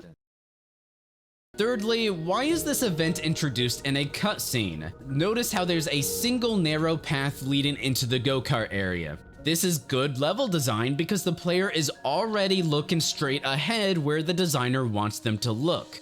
But then a cutscene grabs the camera from the player's control, which immediately disassociates the player from the set piece in both its gameplay and intended spookiness. Scared by all. I kind of just blacked out, but I hope everything is fine. We were chasing Roxy and oh! See, what threw me off is the fact that it started with like a cutscene. It took control of my camera. To conclude our experience thus far, when horror games don't understand tension and pacing or general horror, they'll pile on the scares or otherwise shocking or potentially graphic moments. And even worse, the scares incorporate scare chords and contrived circumstances. And even worse than that, they'll steal control from the player to create a cinematic scare, but the outcome is always the opposite. That's why Steel Wool relies so heavily on scare chords and cutscenes. They so desperately want you to pretend that these moments are scary and build up atmosphere and suspense. They're so terrified of you missing some poorly crafted set piece. But the result is their naivety and disrespect toward games as an interactive medium creates an incoherent, disassociative, and unsatisfactory experience for the player. It's tough to look backwards, because then you could change something that somebody fell in love with. So let's continue up the ladder after the elevator cutscene. We don't know about that. Let's go, let's go. What? Okay, anyway, let's go again. The wires. Hey, hey, hey, hey! What?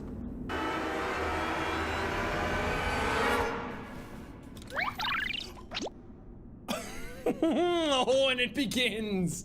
It begins! Oh, whoop-de-doo! Thankfully, there are a couple moments worth commending here. After climbing the ladder up the elevator shaft, we crawl through a vent. Although our trip through the vent is brief, the atmosphere now includes creaking noises. The noises sound like they could originate from an external disturbance, like a potential threat, or may not originate from a threat, so the ambiguity and atmosphere function well.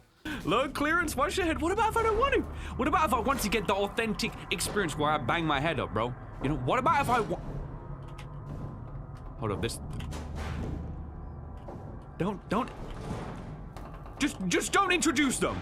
Guys, I'm having flashbacks. Next, the vent collapses and we fall. Again, this is a cutscene that steals control from the player, and I think it's unnecessary. In every game with vents, the player themselves falls through an exit and lands in the room. Ruin's cutscene is more cinematic, but when the game should be maintaining an atmosphere and suspense, a cutscene is the last thing you'd want to implement. If falling out of a vent isn't enough, we can maintain the same sliding cinematic feeling by letting the player retain enough control during the slide to feel like they're present in the moment. For the cutscene sound design, it's mostly diegetic and sounds great.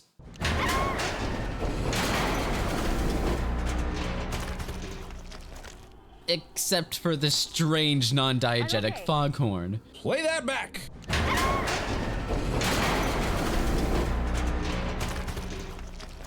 The atmosphere continues through the kitchen, and then...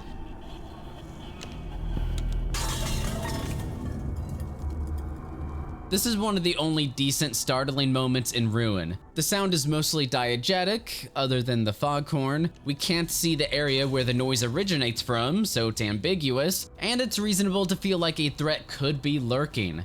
These are the moments that can complement the atmosphere to build tension. Though their choice of sound feels like a couple of sound effects mashed together. It's awkward since it doesn't really sound like an object falling or breaking or whatever it's supposed to be.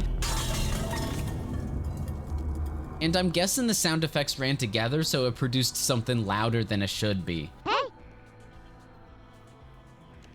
But all is stalled once we reach the obviously highlighted distraction at the end of the path. Oh, that's spooky. Oh, I like how they did it where I can't see it. I was actually gonna say, my favorite part about this so far is being in a child's perspective, because I was like, ah. Chica? What happened to you? You look awful. It's what smoking will do to you. Because I saw the door and I was like, wow, this is a terribly proportioned door. But then I'm like, oh yeah, really? I think Phil's reaction explains the moment quite well. Okay, calm down.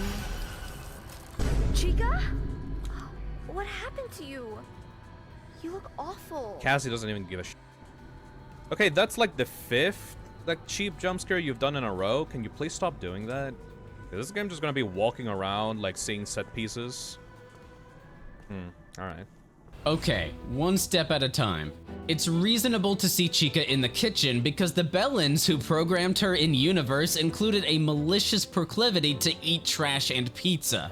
I think the gluttony is completely unjustified narratively because no programmer would ever be that dumb, but let's move on. Similar to the earlier staff bot, I suppose our movement briefly activated her sensors, which can reasonably fall under our suspension of disbelief, although arguably it's a stretch to say this occurred for 2 robots within the span of a minute.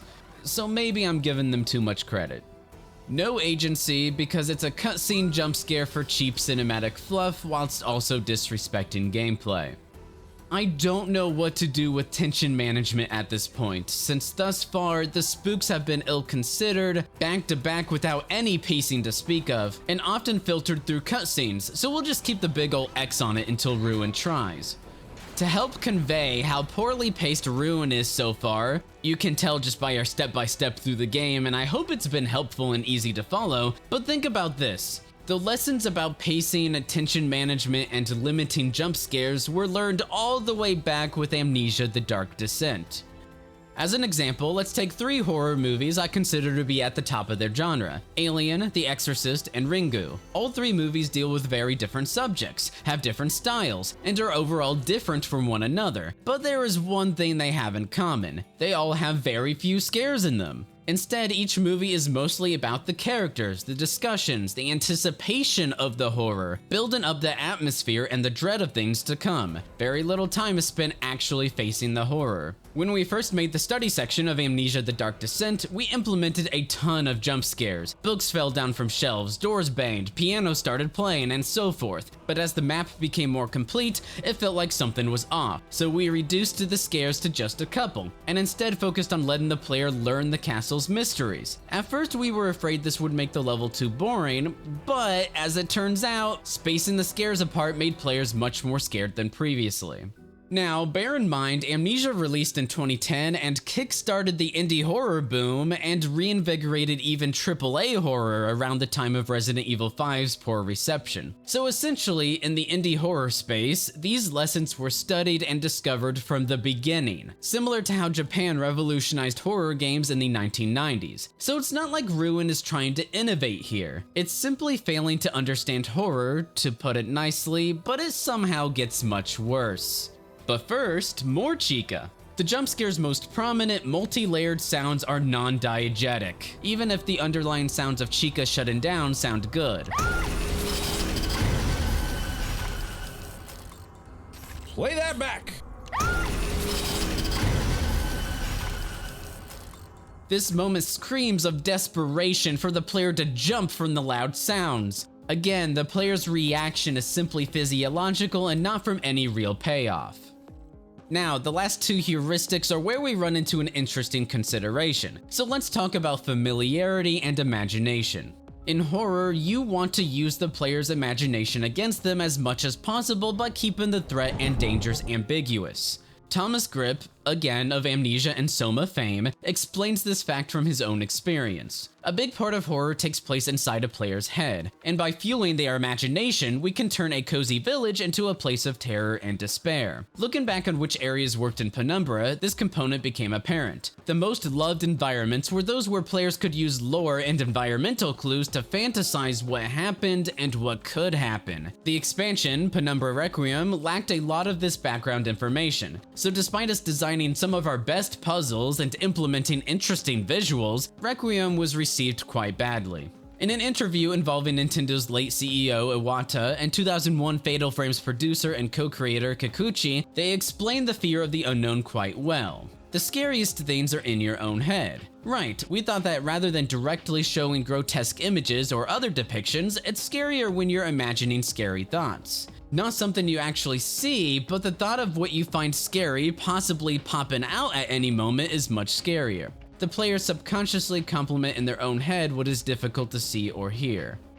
So, as previously mentioned, the more the player becomes familiar with a threat, the less scary it becomes. Let's perform an exercise as a demonstration. When you look at these pictures of dots, what do you see? At first, it's ambiguous, unknown, and unfamiliar, but as you're noticing now, the longer you look, the more your brain recognizes patterns. Our brains try to quickly simplify and optimize. You may begin to see dogs and a tree, even though these images don't contain dogs or a tree, just dots.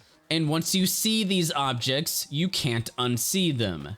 Similarly, a threat in a horror game is at its most effective when it's ambiguous, unknown, and unfamiliar. The longer you look at the threat, the more familiar the threat becomes, and the less ambiguous it is, just like these images. Your brain simplifies and optimizes the threat into something known, and once the threat is known to a player, then it can no longer be unknown and built up within the player's imagination. So, theoretically, it sounds simple. Threats in horror games should never be seen by the player, right? Well, of course, it's never actually that simple. We run into a problem. What happens when the player always hears the threat but never sees the threat? To answer this question, we need to talk about mental models, and to help explain, let's begin with a scene we're already familiar with, the elevator. After the elevator drops, there's now a mystery of why or how the elevator dropped. So we begin to associate the scene with ideas or interpretations within our mental model. One idea might be that a threat purposely cut the cable and tried to kill us. Another idea might be that Cassie disturbing the ladder caused the elevator to fall since it was on its last leg. And yet another idea might be the elevator was about to fall anyway, regardless of Cassie's presence. Some of these ideas would be okay. The first idea creates a deeper mystery of who might be trying to kill us and why. Both the first two ideas acknowledge Cassie's or the player's presence. They both would at least be an indirect consequence of Cassie's actions. But the third idea would be a failure of the game. We do not want the player to feel like the moment is contrived and simply a coincidence that doesn't involve the player's actions and has no narrative implications. This is an example of what a player's mental model might look like after the elevator cutscene, but as time proceeds, the player narrows down the ideas or interpretations. For this example, the first idea is the goal, whereas the third idea is failure. Therefore, it's the job of the game designer to solidify the first idea in the player's mental model and avoid the third idea as much as possible. However, as previously discussed, there's no possibility of threats cutting the elevator cords, so the player's mental model quickly updates in their head and crosses out the first idea. Then again, the second idea is an absurd notion. Cassie is a lightweight child interacting with nearby objects, and that's not going to cause the elevator to fall. So the player's mental model quickly updates in their head again and crosses out the second idea. Now, the player's brain focuses on the only possible conclusion, which so happens to be the failure that damages the player's experience and ruins the moment. The designers failed to communicate the correct idea into the player's head. So let's apply this process to threats in horror games. When we hear a potential threat somewhere in the vicinity, our brain begins to associate ideas, concepts, and interpretations with the sound. the player's brain tries to make sense of the sound. For example, when we're crouching through the vent, we hear atmospheric sounds that may be associated with a threat. The player's mental model begins to populate with possible interpretations of what the sound is.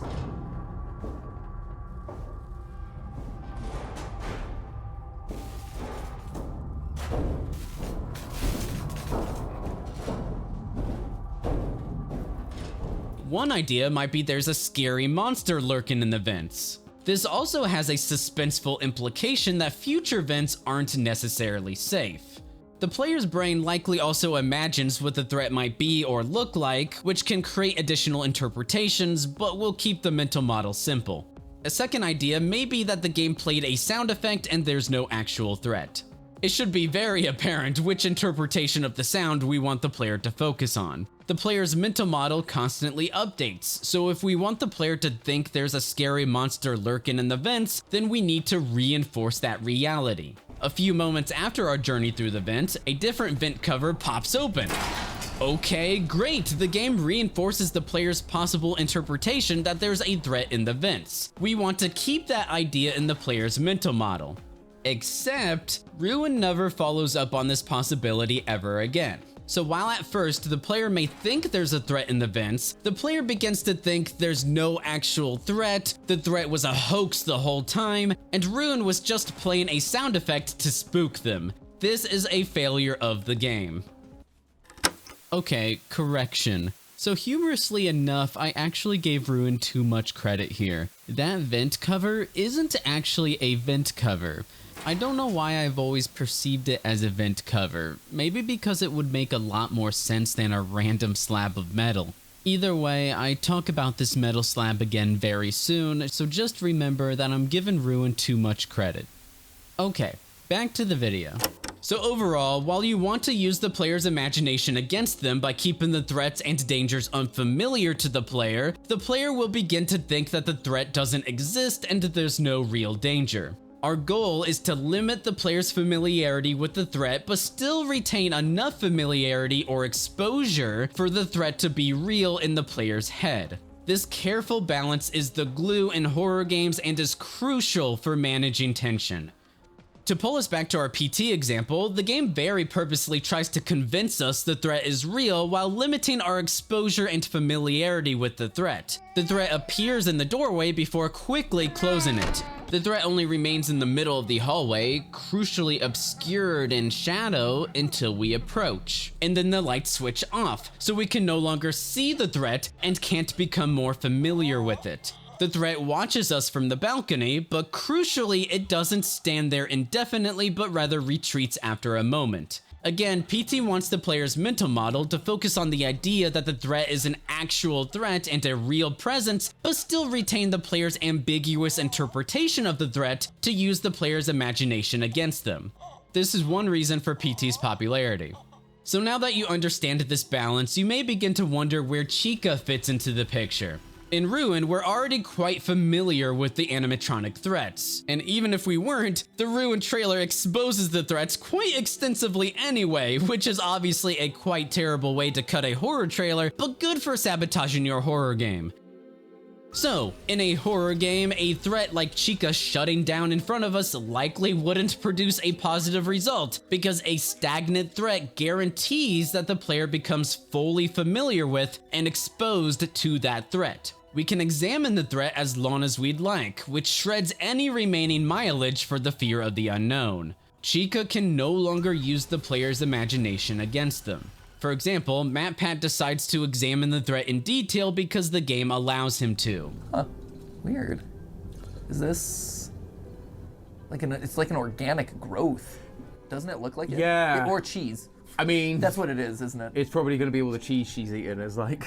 But why would she have cheese on her arm? Like, I get cheese on her hands. Yeah. I get cheese in her face. Maybe even in the chest cavity, but like, she's in the upper arm area? But since we're already familiar with Chica as a threat from both Security Breach and the Ruin trailer, then Chica shutting down in front of us shouldn't be a big deal, right?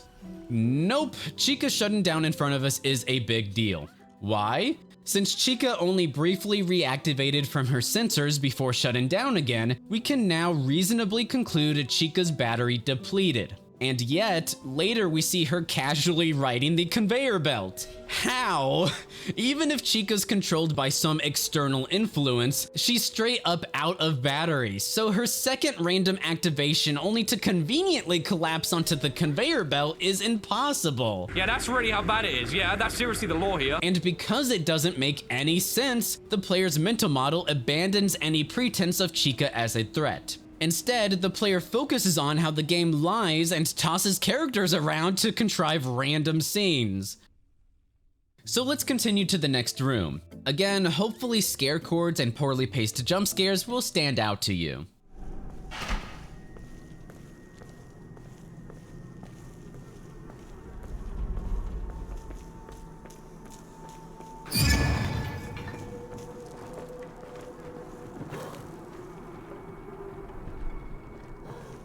Is that noise supposed to be Monty opening some metal thing? Play that back!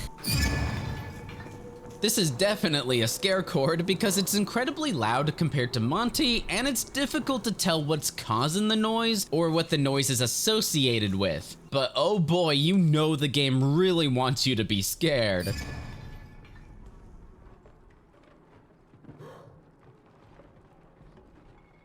Okay, game, what are you trying to tell me that is scary? Apparently, we're supposed to be really spooked by Monty behind the wall right after meeting Chica, but in reality, the player thinks, oh, let's go find Monty since he might be a cool set piece, which is definitely not what you want in the player's mental model, nor how you want players to react. Like they keep hearing sound. Am I? Oh, I hear someone. I hear Monty. That's a Monty. That's a Monty. Feels more like we're hunting him than he's hunting us at this point. At the end of the hall, we reach the first Faz-Wrench puzzle. We'll come back to this. Gregory, it's the first puzzle. We walk down the stairs until we meet the Blob. The diegetic sound of the Blob's movement is a huge improvement compared to most jump scares in Ruin, though admittedly that's not a compliment in this game. The building shifts a bit from the Blob's retreat, which is a neat detail.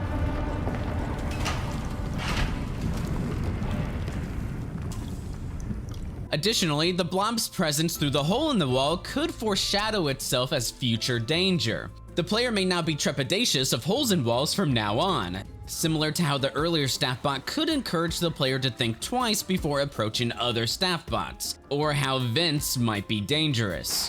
However, despite the potential here, it's all for naught. We never see the Blob again, and holes in walls never involve threats or gameplay. It's obvious how Ruin threw the Blob in as a cheap one-and-done security breach Easter egg rather than with real purpose.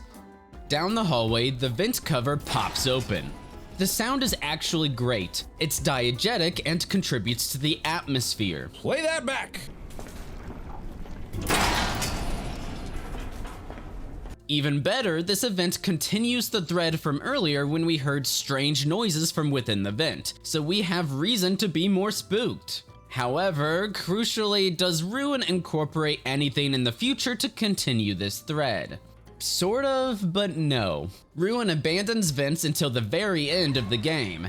For some reason, there are back-to-back chase scenes, Freddy then Mini Music Man, the latter occurring in a vent. However, at this point in the game, the player definitely forgets about the potential danger behind vents after many hours without any vents. Additionally, the chase scene is a simple virtual straight line, and it's reused from Security Breach, so it comes across as another Security Breach Easter egg rather than with meaningful intent. Oh, and a few minutes before the Mini Music Man vent, a different vent sends us through a vortex because Steel Wool needed to teleport us to a different location. The game never explains why or how this happens, so I think we can safely say the vents early in the game don't pay off into something more meaningful or that ramps up tension. Back to the vent cover popping open, the moment might have contributed to tension on its own, but as a reminder, Ruin already shattered its tension from poor pacing, jump scares, scare chords, and cutscenes, so the moment doesn't work regardless. Okay, I'm very scared, very spooked. Very, very scared. All these tools going on, man, there's so much. Yeah, I'm getting used to you by this point. Everything's breaking up.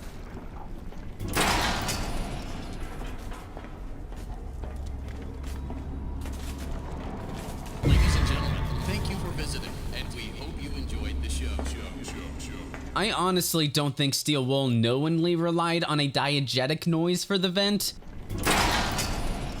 because the next spook is the most baffling one yet. Ladies and gentlemen, thank you for visiting. What was that? This scare chord marks the beginning of an audio recording. Play that back. Ladies and gentlemen, thank you for visiting. I honestly lack the words to express how bewildered I am. What's wrong with the audio recording just playing? It's just like a amusement park ride. Like, I'm literally just going on a single path toward my objective. Yeah. And lastly, we reach the game's title card. So, while some of the spooky moments either somewhat worked or showed promise, most have wide-reaching flaws. But oh my gosh, it gets worse. The step-by-step walkthrough of Ruin ends here. Let's move on to the rest of the spooks and gags. But first, a brief intermission. These case studies require hundreds of hours of work and expertise to produce, so if you value this type of unique content on YouTube, I'd be incredibly grateful for your support. It's the only way this channel will continue. On screen, I've listed the currently available methods of supporting Design Frame with different great benefits, such as early access and exclusive stream VODs. Speaking of streams, I am now streaming a new live review playthrough format where we play through games blind and talk about their design together, including a custom review document. The overall score ends up in a spreadsheet for comparison, though I'd love a more accurate and complex algorithm for the final review scores for any mathematicians out there. These live streams allow the community to have fun talking about games in the closest format we can get to a case study for games that don't make it on the channel as case studies. This also means we can talk about any game you'd want to see, so you can vote for your preferred playthroughs via Ko-fi or YouTube donations. All links are in the description or pinned comment of this video. Can you give me a couple of coins, Grandma? Oh, yeah, okay, here's a coin. Thank you, Grandma. Can you give me another coin, please? I missed the thing. It fell on the ground. No, I missed again. Grandma, I need another coin. Okay, honey, we got plenty of coins. This is for my piggy bank. This is my life savings, my social security. Please stop wasting my social security. It's okay, Grandma. I got it. We can go forward now. Okay, thank you, grandson. You're welcome, Grandma. And don't worry, I'll be streaming Secret of the Mimic soon after this video releases. That'll be a very fun community event. You can find the stream in the live tab of this channel. Regardless, even watching these case studies to the end helps tremendously, as well as liking and commenting. I greatly appreciate each one of you more than you know. Feel free to join my Discord server if you'd like to be notified of new uploads and streams. You can opt out of the stream notifications if you just want to be part of a growing community. For any indie developers watching, I consult indie games, and I love to see the passion in this industry we both love. I'd be delighted to connect. My website is also in the description or pinned comment.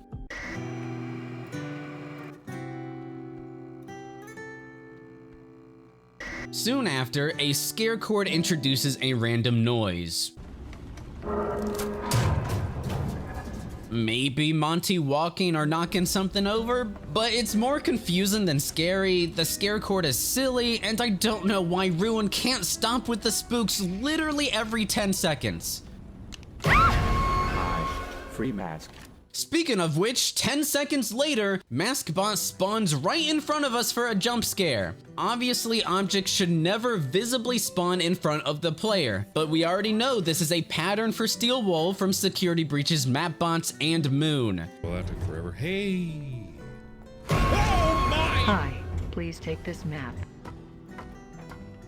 It's past your bedtime. What? Do I? What? What? Whoa! Whoa! What? What? What?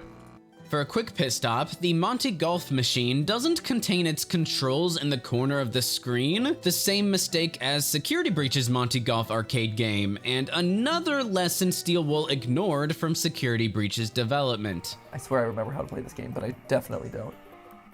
I love it when things come with tutorials on how to Oh, there you go. You've selected the forward button. No. Nope. You've now selected the... Yes, I confirm. I confirm this. Nope, that's not it. God, pad? I love intuitive control. Nope. So if you press circle, it goes. Oh, or you can just quit. You know, that might be the best option here, honestly. It's tough to look backwards, because then you could change something that somebody fell in love with. Next, Monty supposedly wreaks havoc in a shed, but he's not present. Ruin straight up plays an extended sound effect in front of the player with no corresponding visuals.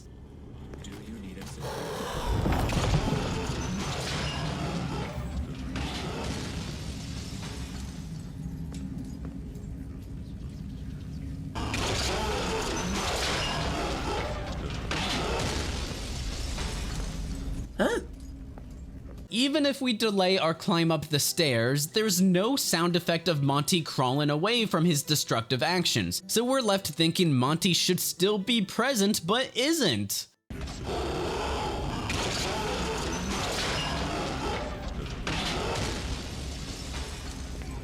What?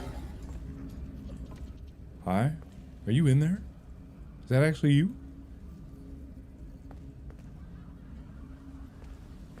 Alright, that's fine. Needless to say, the player's mental model now focuses on the fact that no threat exists. The game's code just throws random sound effects around without giving a crap. There's absolutely no thought put into the set piece whatsoever. Next, Monty conveniently sits and waits for the player to trigger his spooky scare chord before running off. Play that back! Are you reading bad signals off of that? And then soon after, the game forces the player to stand still during the cutscene with Gregory. It's simple to maintain the player's agency here. Just allow the player to walk and talk, even if Cassie's speed slows down. Anything but turning Cassie into a turret is okay. Later on, down a hallway, Monty happens upon a closed door and bangs on it. The poor boy probably got spooked by the loud scare chord. Uh-oh, watch out. Something got claws.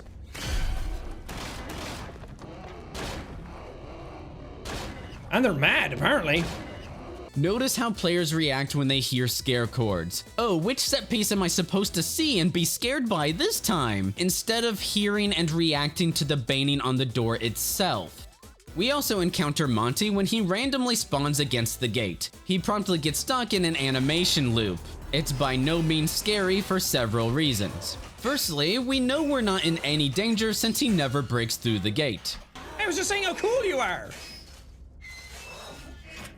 You like that? Monty? He's never been the same since he lost his legs.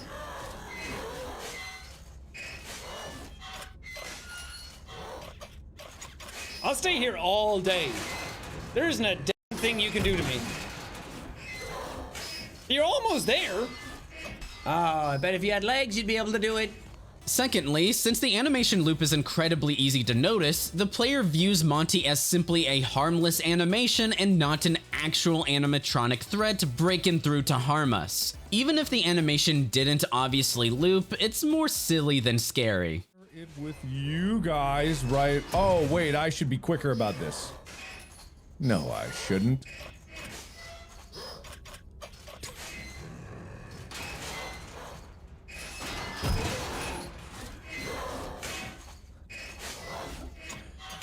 I don't mean to be Thirdly, for the jump scare, Monty teleports behind us. Can you actually get me? Oh, you were behind me! Monty should obviously attack from in front of us. It'd require a new animation, but that's just the reality of creating games. If any individual piece of a given scene isn't well crafted or well considered, then the scene falls apart and might as well not exist. Fourthly, we don't hear Monty and the gate in the hallway leading up to him. We only hear him once he's in view, so we know the game spawned him there.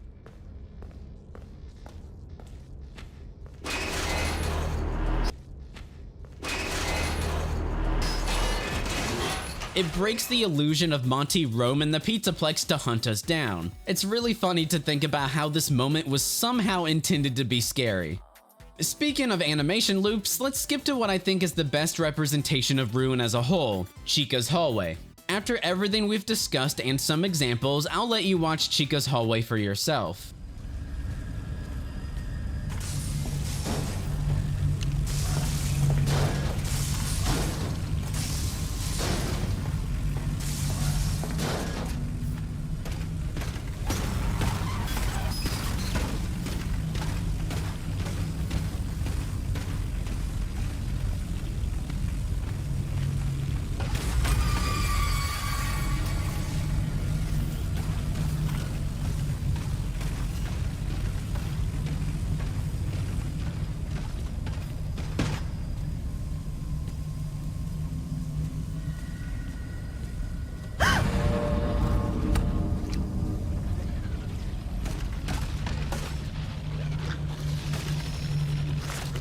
If your conclusion was that this entire sequence is one big amusement park ride, then you're correct. Most of Ruin is an amusement park ride, dragging the player from one set piece to another without care for the gameplay, agency, horror, or storytelling. Firstly, just like Monty's exhibit, we don't hear anything leading up to the window of Chica's exhibit. We know Chica exists, and she landed in the broken charge station, so obviously we should be hearing something to indicate she exists in a broken charge station before we visibly see her. Unless you're telling me Chica is a quantum mechanic, or sound doesn't exist in the FNaF universe. Once we approach Chica's exhibit, we hear and see her looping animation. Similar to Monty, the looping is quite obvious and stands out. It's also worth noting that if Chica was an actual ambiguous unknown threat in this game, this scene alone breaks the horror rule of minimizing familiarity or exposure. We can stand here and stare at Chica for as long as we want in her endless animation loop, and horror games should never allow that. Instead of the animation loop, Chica should climb out right away, but she doesn't. She only ends her animation loop once we're conveniently behind the wall, which indicates that each window into her exhibit will display its own set piece. The player's mental model stops thinking of Chica as a threat and instead thinks of her as abruptly and drastically switching between states when the player can't see her. Chica isn't a scary animatronic with its behaviors to avoid or even strategize around, but rather a sequence of events and gags to casually walk through like, again, an exhibit. For Chica's second event, the poor design is seemingly endless. Chica walks in the opposite direction, then she stops and so do her footsteps, so she's nowhere near us at the moment. But suddenly, her shadow poofs into existence in front of us because she teleports from the other side of the room. And of course, the misplaced awkward scare chords pretend it's scary for Chica to awkwardly strut and almost trip into the wall. She then remains in the position to pretend she's searching for something, because if the other animatronics find out she actually tripped, she'd be embarrassed. It's clear that none of this is actual AI behavior, so there's nothing here for the player to plan for or react to, and the contrived situation itself is absurd. The player might as well not exist while all this is playing out. For Chica's third event, even when talking about the one thing Ruin tries to nail, a railroaded series of set pieces to stare at with a blank expression, Ruin can't even bother to try. The third event triggers when the player walks past an opening they're likely to be looking through. Of course the player looks at the bright opening and not the dark hallway. Playtesters wouldn't be required to spot this level design flaw, but it's important to at least note how every single playtester I've seen looks at the shiny area instead of the cupcake when they trigger the pseudo cutscene. What? I didn't see. Oh, okay. You really gotta warn me because you put all of this ooh shiny. What? Ew! You stopped and... Oh, wait. Oh. Oh. Did she just shoves it in her stomach? I've never understood how an animatronic is hungry. You and reality. Regardless, it's not scary for Chica to grab and eat a cupcake, especially since she's on rails and never a real threat, and we should be very concerned that Steelwold thinks otherwise. Oh, I can tell you that we were focusing on Dread, and we really nailed it. For an attempt at gameplay, we lure Chica into a separate room so we can sneak past. But guess what happens once we sneak past? At least they give you something to do while you're playing a waiting simulator. Press the button a bunch. Why does this feel so much worse than the normal game? Ah! Chica teleports behind us. If you notice, the camera pulls away from you to show how Chica teleported and is about to chase you. This is a red flag. No cutscene would be necessary if this chase scene occurred naturally from coherent storytelling, such as Chica playing a pivotal role in the actual gameplay so she chases you instead of simply teleporting like we're playing Security Breach all over again. Well, hey, how did you get... Why? I thought it was a cutscene! Why would you do that and not have it actually... Wait a minute! Why?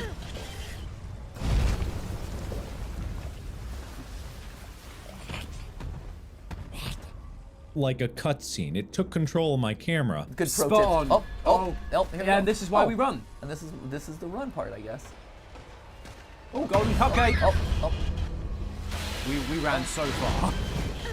We did so well. Convenient. Concrete block is convenient.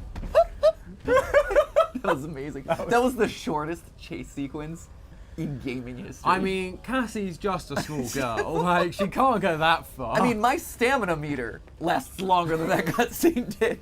The chase scene is uninteresting and lasts literally 5 seconds, ending in a slab of stone hilariously blocking off Chica. That was perfectly shaped cement block. Where did it even come from? Exactly. Our experience of Chica's hallway leads us to perhaps the funniest fault of Ruin. No threats. You heard me right. Almost no threats in a horror game. For me, I think the big thing that we're trying to do is kind of lean into kind of the sense of dread more, which has been really kind of cool to kind of go in that direction. Yeah. Remember the crucial horror balance between limiting our exposure to the threat for fear of the unknown, but still exposing enough of the threat to convince the player it's real and they're vulnerable? Well, in a stroke of utter genius, you don't need to worry about the horror if there isn't any. So let's move on to the daycare, another significant letdown and a perfect further demonstration of Ruin's lack of threats. When Moon grabs our wrist and burns himself with our flashlight, what should have been the lesson?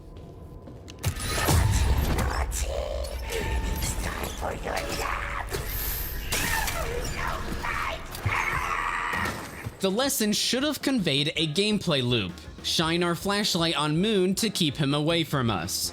But no, there's no threat, there's no horror. The random standalone Where's Waldo minigame found throughout Ruin constitutes the entire gameplay. The rest of the gameplay consists mostly of strict mask-only zones or no mask zones. For example, we're forced to leave our mask off to experience the cutscene where Moon grabs us.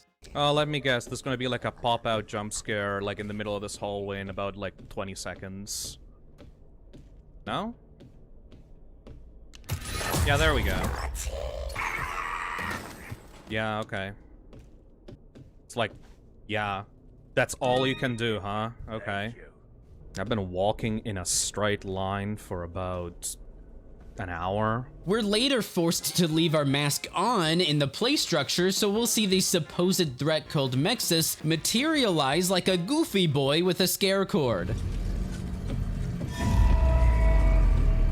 We're not allowed to take off our mask or engage in any gameplay until we reach the generator, where we're forced to remove the mask so we can view a cutscene in the real world.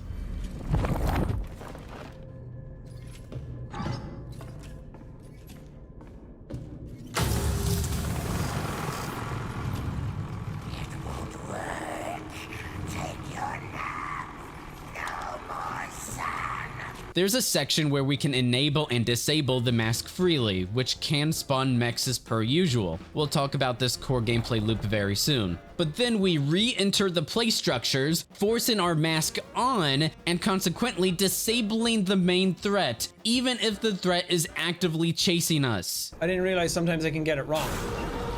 Okay, he's on my tail. It's okay, I know where the other one is. Unknown entity has hijacked security protocols. What are you talking about? What? Then we keep our mask on, so we encounter the exact same ineffective MXES jump scare copied and pasted. Then soon after, again, another generator cutscene disallows mask usage.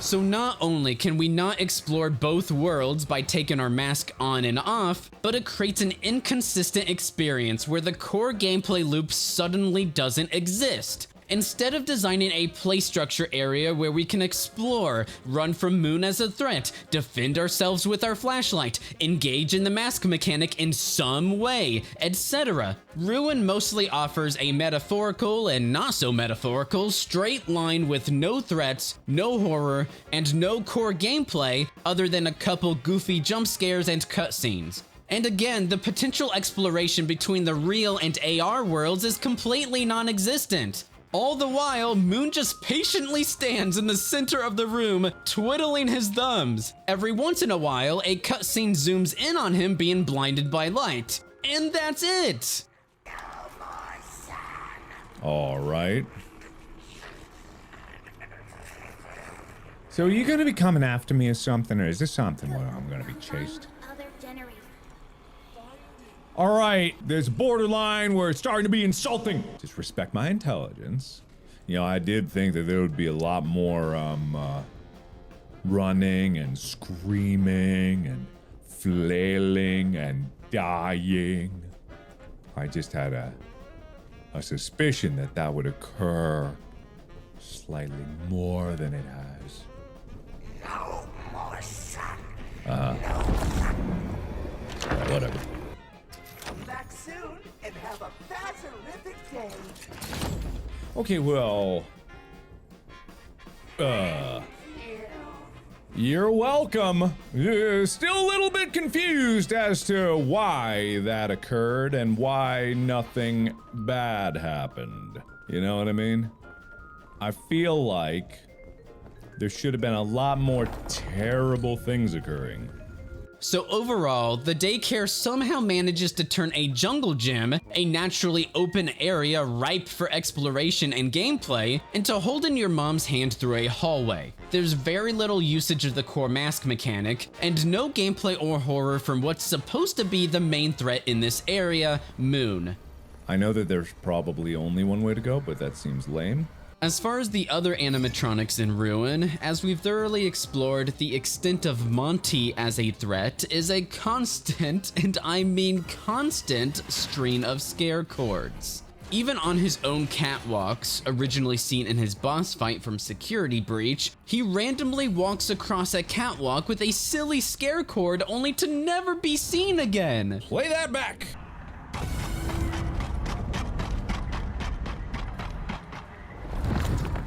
As bad as these jump scares and scare chords are, at least make them amount to something. Maybe a little bit of gameplay and horror in this horror game, but no, Monty just disappears. See, I don't understand why these cameras are here.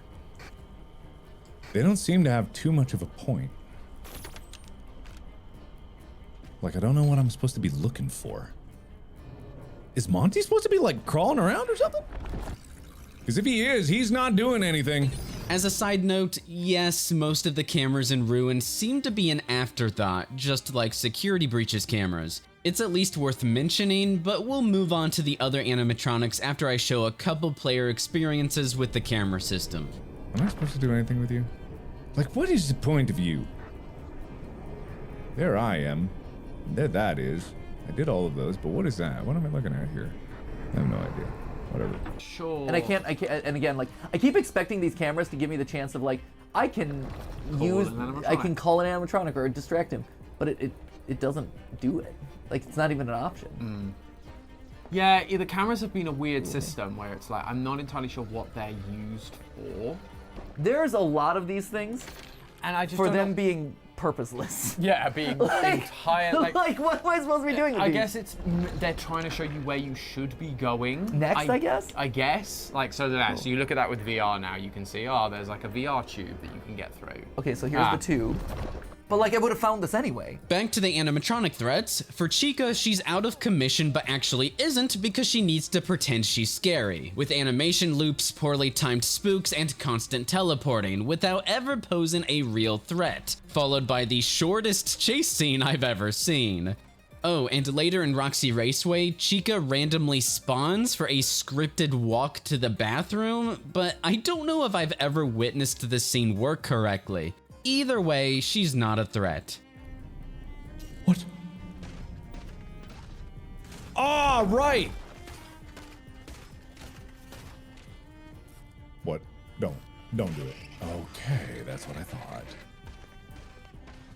Alright, you do...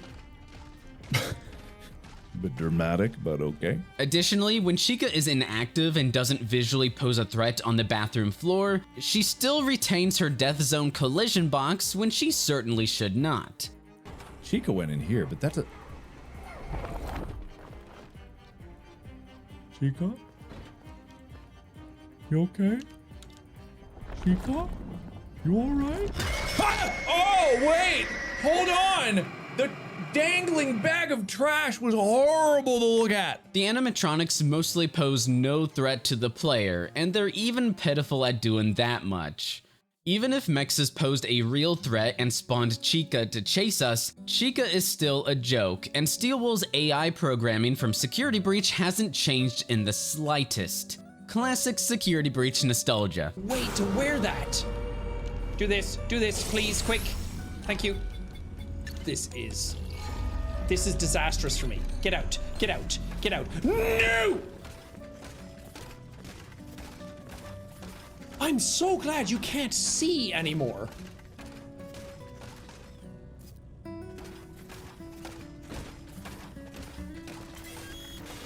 Or maybe you can. Maybe you can. Maybe your eyes function.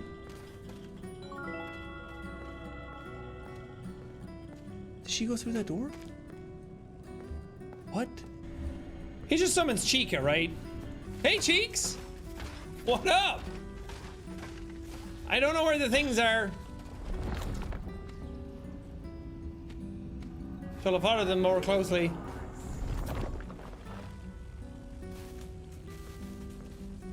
How does she vanish? Where does she go? Wait, she just walks over here, vanishes, and never does anything again. Okay. Oh, there he is. Hi, friendo. Oh yeah, and it summons Chica. Get it off. Oh no, that's actually just Chica. That is actually Chica. Oh, that is just realistically just Chica. It's just. I love how she's just flopping around. All right, don't bother me. I said don't bother me. Okay, well, this is unfortunate. Okay, well, this is extremely unfortunate. Was that Chica? That better not be Chica bursting through those doors.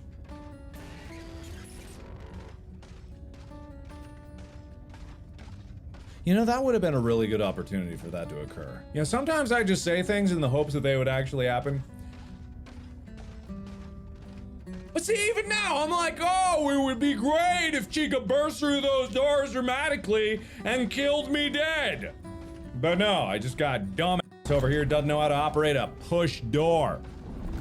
Oh, I'm sorry, is it too complicated for you? Can you not figure it out? This is sad. That's baloney. That's ridiculous. Why do you look away? Don't. Unless your head's gone backwards, I don't know. Something like that. Wait a minute! Wait a minute! How'd you do that? How did you do that?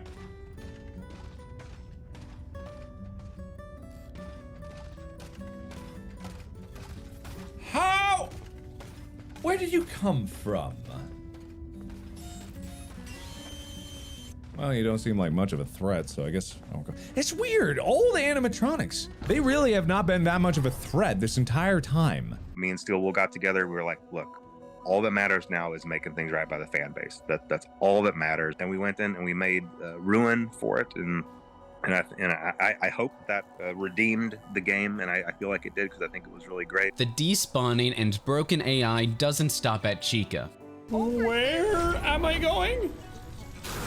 Oh, Monto! How you doing, bud? Is he just wandering around out of the way? Oh, man. Oh. Did he leave? This is a weird system. On again. Okay, ma'am. I can't. Wait! What the? You know what? You know what? Maybe this is better. Maybe this is better. Oh my gosh. Oh my gosh. Oh my. Oh, he's real. He's real. He's real. And he's boogieing. He's sliding just like I am. Look at that. Look at that. Oh gosh. I'm dead. I'm stuck here, bro. Speed! What is happening? What is that? Oh, whoa. Oh, that's not good. Oh god. Oh wait. Oh, wait a minute! Hey! Whoa, oh, you're stupid. Oh, you're dumb. Oh, you're dumb. Oh no. Oh no, he's dumb.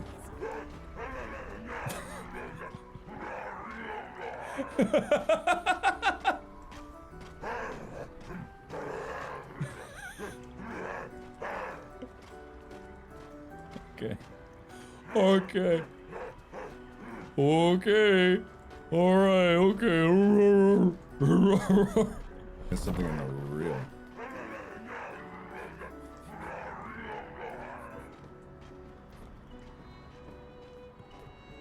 I'm sorry, Monty, I can't take you seriously when you.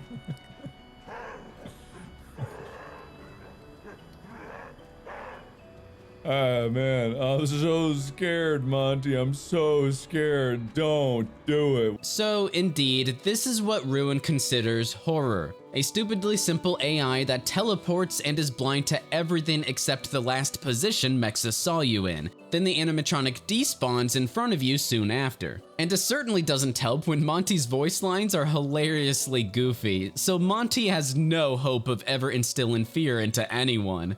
Oh, hi. Okay, well, that, I didn't know, wait, hold on. Wait, stop. Wait, don't, I can't, God damn you! Just kill me, just kill me. Just eat me.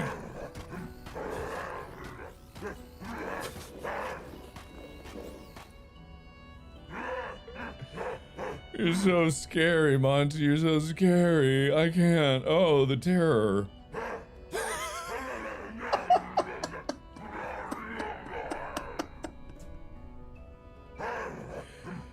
Oh man, it's the one. It just looks like a big goofy eyeball. Oh no, he's breaking. No, Monty, don't do this. No, Monty, not like this. Monty, no. We'll talk more about MXES as a threat soon, but let's move on to Freddy's chase scene, Bonnie Bull, and Monty's water level. Similar to Chica's chase scene, but longer, Freddy chases us for about 25 seconds around a conveniently formed racetrack in what might as well be a straight line. In both chase scenes, there's no real threat of getting caught.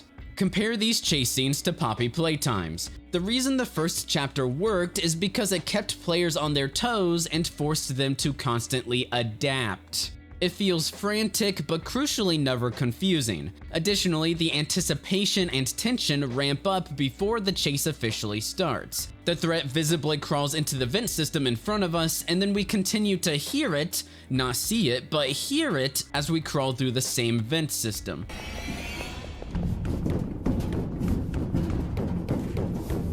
The chase scene ends with a satisfying conclusion caused by the player's actions. I repeat, the player's actions conclude the threat's chase. And there's no cutscene, so the impact of the moment is much greater.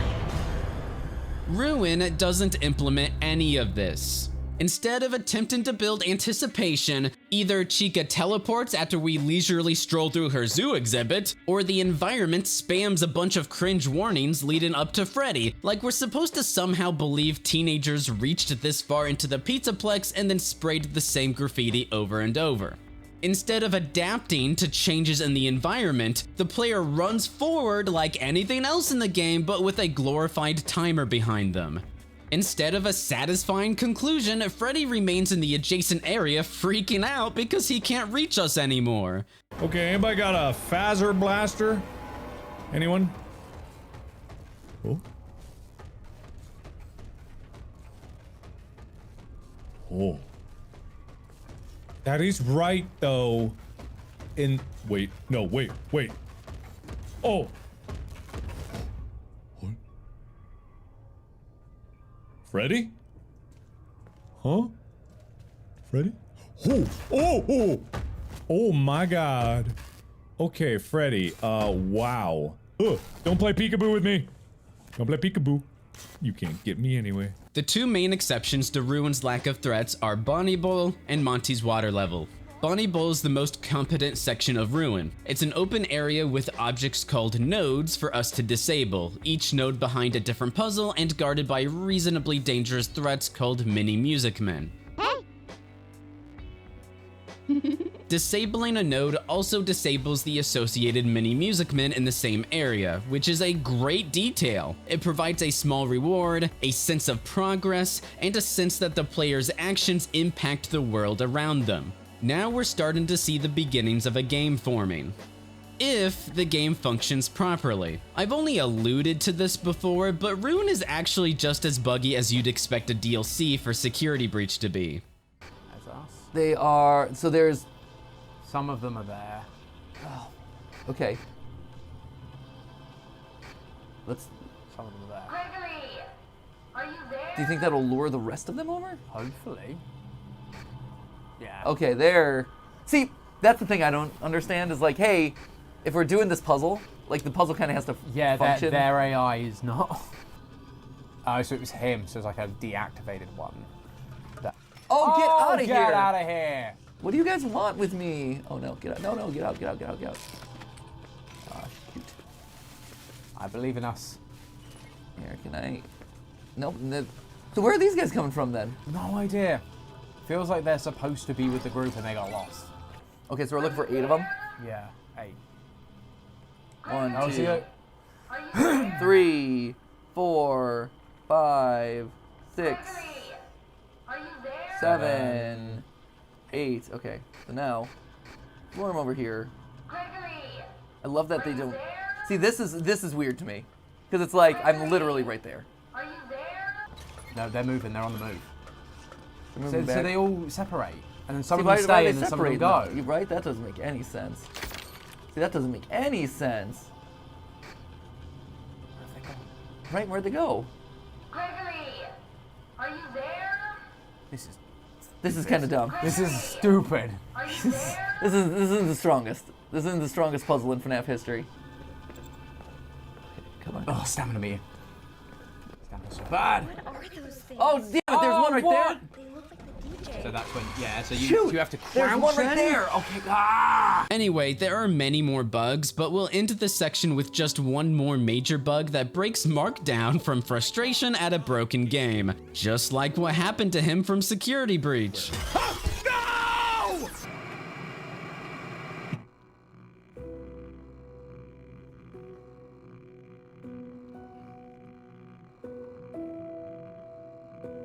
Why would you have a situation where you could have something like that happen? Chica, I know that Chica's there, and just if I get in there and the one behind the thing is deactivated, ooh, it's gonna be a bad time. Oh boy.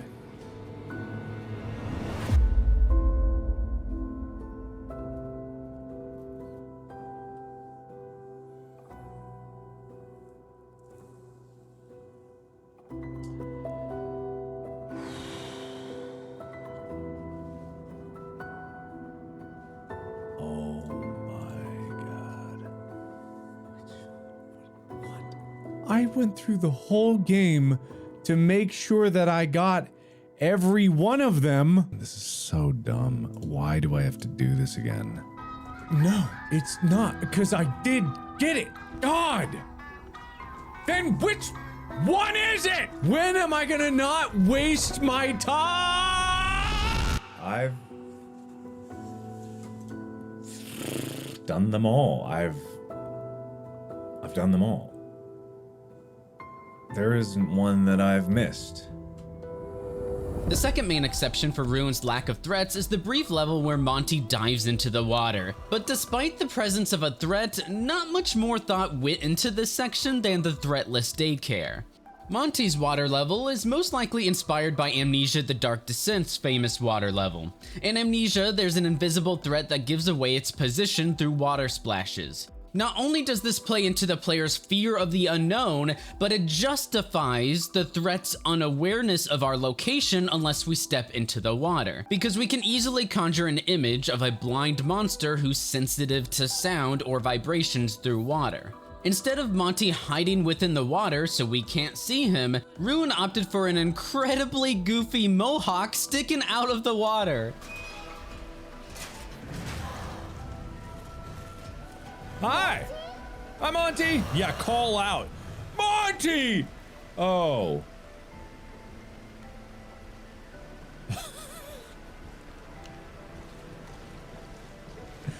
Guys, I wonder where Monty is. Man, you were really sneaky, Monty. If I didn't know any better, I would have been tricked for sure. Why? Why does Ruin continue to pretend that Monty is a menacing threat while slapping in the goofiest scenes? Whether from his mohawk, his silly sound effects, his animation loop, or his self-sabotaging scare chords when he pretends he's a threat every 20 seconds. But if we focus just on this water area, why can't Monty see us? This is one reason why I established concepts like mental models and how the story or situation frames the player's actions, motivations, and overall immersion. The fact that we can stand on a platform right in front of Monty, who we know can visibly see us with his eyes, and yet he doesn't pursue us or react to us in any manner, is incoherent nonsense. Oh no. Oh no, he's dumb. But at least we can safely say the fear in this area is palpable. But not because of Monty. The player fears this water area because of the janky controls. Running rarely works, jumping sometimes works, climbing on the platforms is a nightmare. And not in an "oh, I'm scared by Monty" way, but in a "this game is barely playable" way. Yeah, why am I not running? Why am I not running? I'm pressing the run button there, and I didn't jump. Stop! Ah! I'm telling you that I'm pushing the buttons and I'm doing what I think it should do, but sometimes I don't run and sometimes it doesn't work, and I don't know why. I'm going for it. See, I run, it didn't run. I don't know why it didn't run that time, but it didn't, and I don't know why. I don't know why it didn't run that time. Run! It ran, so I missed the jump! Okay, I can't count on, if I hit shift and then move forward, it doesn't, whoop! Oh. Whoop! Oh. Why? See, I tried to get up. Okay, you gotta hit forward and, okay, never mind. Forward run, I'm just going for it. And I didn't make it. Oh, but this one doesn't have, well, that was terrible. It doesn't matter. There's no hope for it. There's no hope for it. There's no hope for it. All that matters now is making things right by the fan base. That's all that matters. And we went in and we made Ruin for it, and I hope that redeemed the game, and I feel like it did because I think it was really great.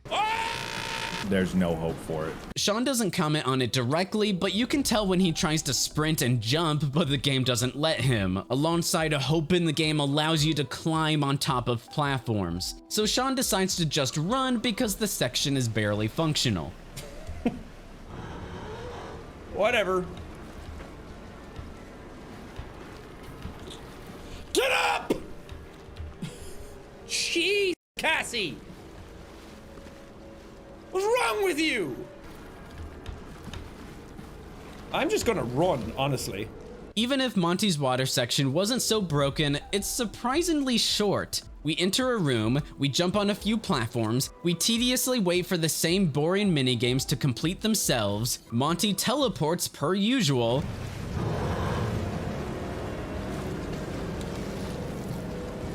Monty dies for the rest of the game in a cutscene rather than gameplay. Like a cutscene, it took control of my camera. And we're done. The goal of a new challenge isn't to quickly get it over with by lazily tossing in a few barely functional platforms, unrelated minigames, and teleporting threats. The goal should be to encourage the player to learn the basics of a satisfying gameplay loop and threat avoidance in a coherent environment, then explore the mechanics further as the challenge progresses. So this is our parkour time, Matt. Oh man. The heaviest jumper. Love it. In the world. That's what I love about games that definitely shouldn't have parkouring mechanics. Nope. Oh, yep. Again, definitely should have parkour mechanics in FNaF. When I think FNaF, you know what I think? Precision platforming. Not to mention, Steel Wool's idea of level design in this short section is a straight path with one dead end that doesn't even contain a collectible. What am I doing over here? What was the point? Ah, over here. I see.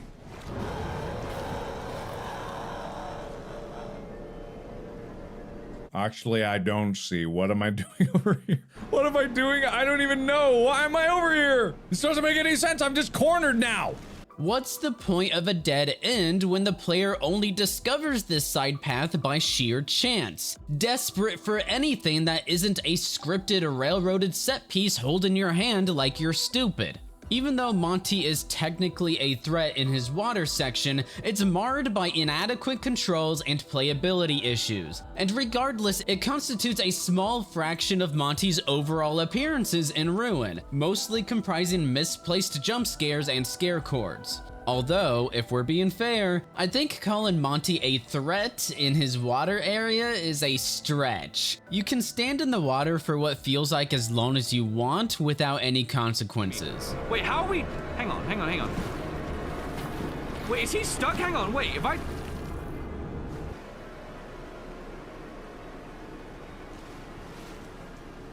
Oh, I'm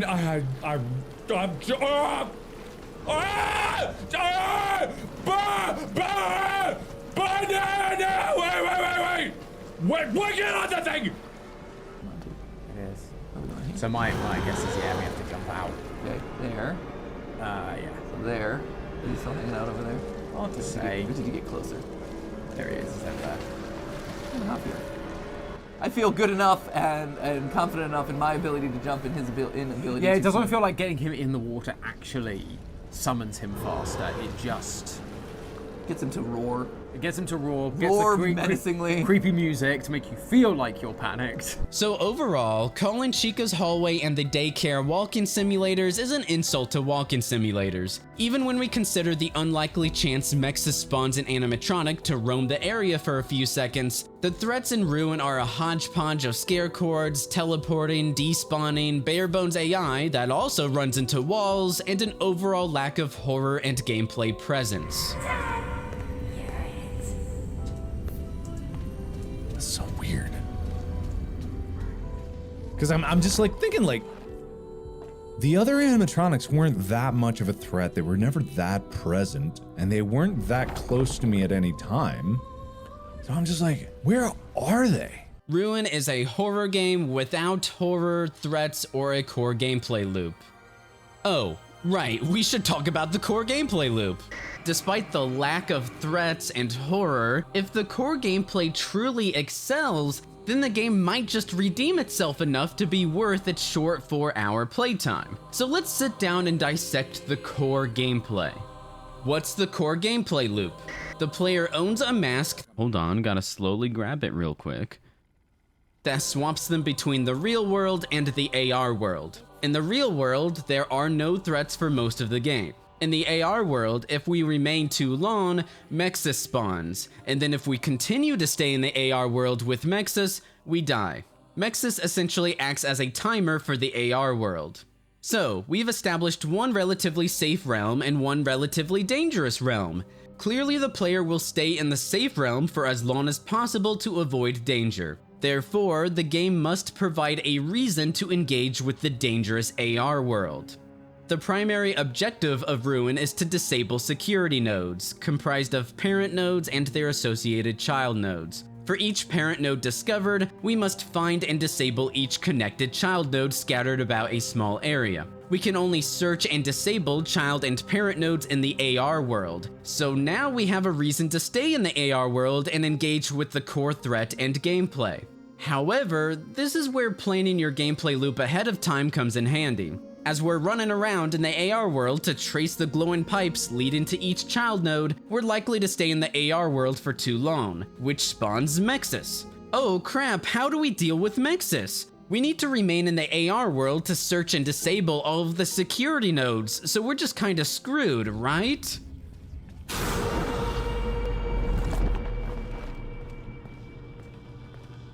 And that, ladies and gentlemen, is the core gameplay loop. Oh no. Oh no, he's dumb.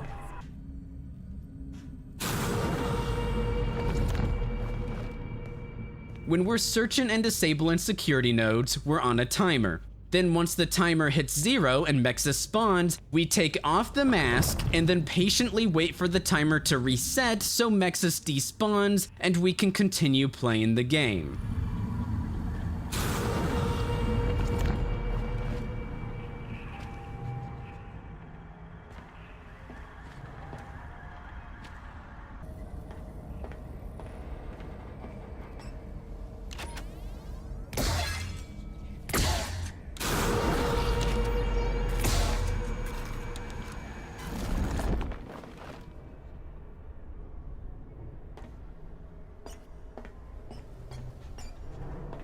Once the timer resets, which we can only guess when the timer resets, we can finally re-enter the AR world to play the game again. We could also break down how MXES menacingly floats toward us, so we should run away from it. Or how if MXES floats within a short distance of us, it spawns an animatronic threat. And even though we already discussed how the animatronics don't pose a real threat in any meaningful way, none of that matters. When the player hears MXES' scare chord, they immediately take off the mask, then wait. That's it. No horror, just pure tedium. Nah. Whoa, whoa, whoa, whoa, whoa, whoa. Do not, you just let me do a puzzle. Let me do a puzzle. You can't even do anything on your own. Anomaly detected. Oh, wait. Oh, did you? Oh, okay, I gotta find both anomalies. But also there's demask. Okay. Demask. Oh, here he comes. Okay. So he's coming at me. So in the books here, I'm just gonna give it a second to reset, so that way I can do this again. I think we can all agree that Ruin was a lot scarier. In fact, MXES is so inconsequential in Ruin, despite its role as the game's core mechanic and threat, that some players may accidentally never see or discover MXES for a long while. Alright.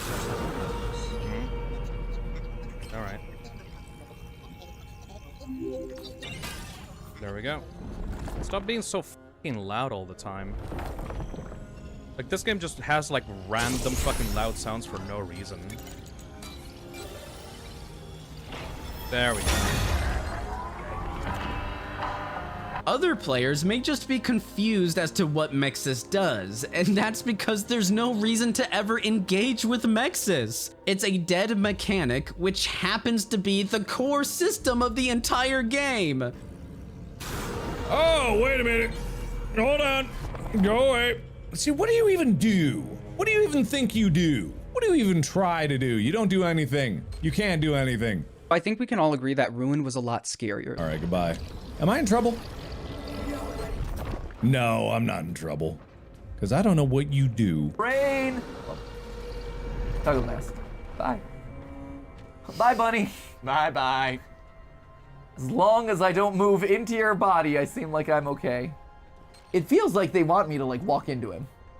Like, in that moment, it felt like I feel like Is death, it scripted? I feel like death would happen. You think that was a death moment? I think we can all agree that Ruin was a lot scarier. All right, goodbye. And then, because MXES is a useless threat and gameplay loop, Mark becomes curious and forces the game to engage with him. Oh, hey, leave me alone. Oh, wait, hold on. Wait, but there's not even anybody here. Hi, what do you do?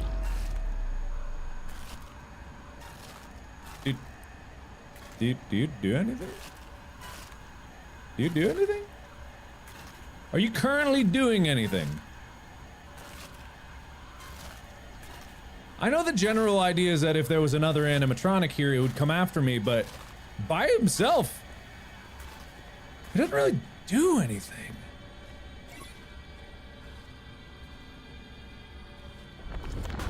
Oh!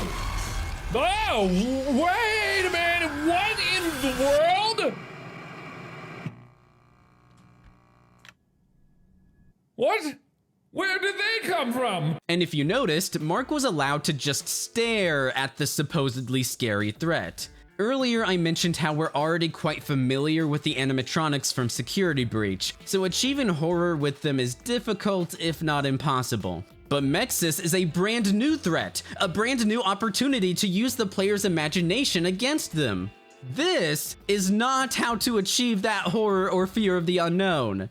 Oh, I can tell you that we were focusing on dread, and we really nailed it. All right, goodbye.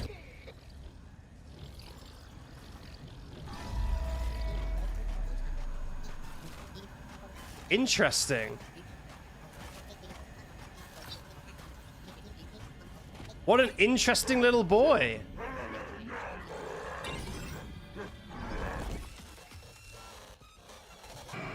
God, how did he get me? Did he even get me? Okay, fine. I thought he was further away than that. Monty's ages away. Where is he? Oh, he just kills you? He just kills you? Oh, I thought that Monty had to actually catch you, but it just kills you. That's a shame. As icing on the cake, MXES kills you by spawning an animatronic on top of you.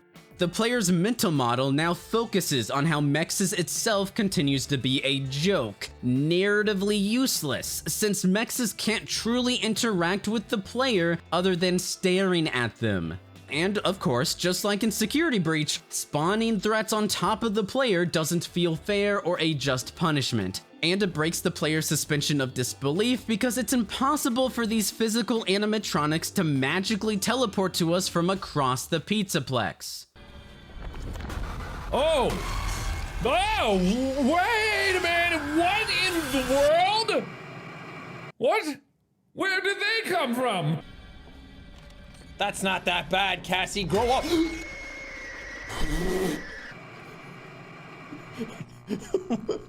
What? What happened? Where did they come from? I didn't see anything. Were they there and I'm just blind? I didn't see anything. I just got killed out of nowhere for no reason. As you can see, Sean doesn't even recognize MXES caused the game over because it's not clear from the jump scare itself. Sometimes MXES jump scares you before the jump scare, which is a marginal improvement, but it's ultimately a bandage over the teleporting animatronics. Where the f are you coming from? Dude! Why?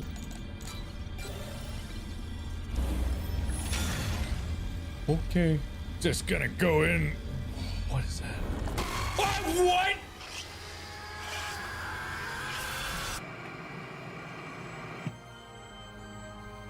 Why? Now, an interesting consideration is how Ruin very slightly hints at the dual reality Masque's potential. For example, the endos are a typical quantum lock mechanic. They move when you're looking away, they freeze when you look at them. However, in the AR world, the endos instead roam randomly. This suddenly opens the door to an interesting and potentially strategic gameplay loop. The player stays in the real world to more reliably control the threat, but stays in the AR world to more reliably navigate the area. The player can also swap to the AR world to reposition the endos, especially if multiple are awake. The problem is, the endo gameplay doesn't relate to the core gameplay behind MXES. Sure, the AR world may ultimately be safer around endos, therefore encouraging the player to remain in the dangerous AR world, but it's just as easy to take off the mask whenever you want, stare at the endos, and avoid MXES. Oh, and the endos only prowl in a single hallway in the entire game. So despite the potential for the endos to be adjusted and fleshed out into an engaging mechanic, they and their potential strategic implications are quickly abandoned. Another interesting example is the AR inhibitor. While the AR inhibitor is active, we can't put on the mask. Or we can't take off the mask? It's kinda inconsistent. The first AR inhibitor cutscene forces our mask off since it's painful to leave the mask on. Ow, ow, ow! And then we can't put the mask back on until we disable the AR inhibitor. Finally, bet I can use the mask again. Later, however, the AR inhibitor forces our mask on instead of off, preventing us from taking off our mask. I can't get the mask off again! I guess it doesn't hurt Cassie anymore to leave on the mask?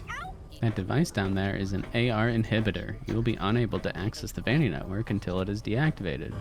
Finally, bet I can use the mask again.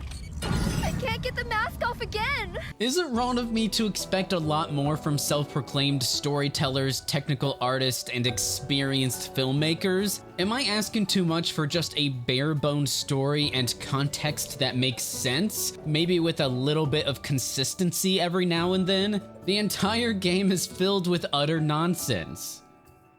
Anyway, in Fazerblast, for example, the AR inhibitor forces us to remain in the AR world until we disable the area's security node, so the timer is no longer optional. We can no longer take off our mask in order to reset MXES' death timer. So even though adding a timer to a challenge isn't a very interesting twist on the same gameplay loop, it's at least different and worth exploring. The idea of the player's sudden inability to take off a dangerous mask or inability to leave a hostile environment could produce a memorable moment of panic in a better game by a different studio. The next example of a dual reality mask's potential is by far the most frustrating. What? Oh. Well, nothing to do for me. Okay. I'll go for it, I guess. Yee! Oh, wait, no. Hold on.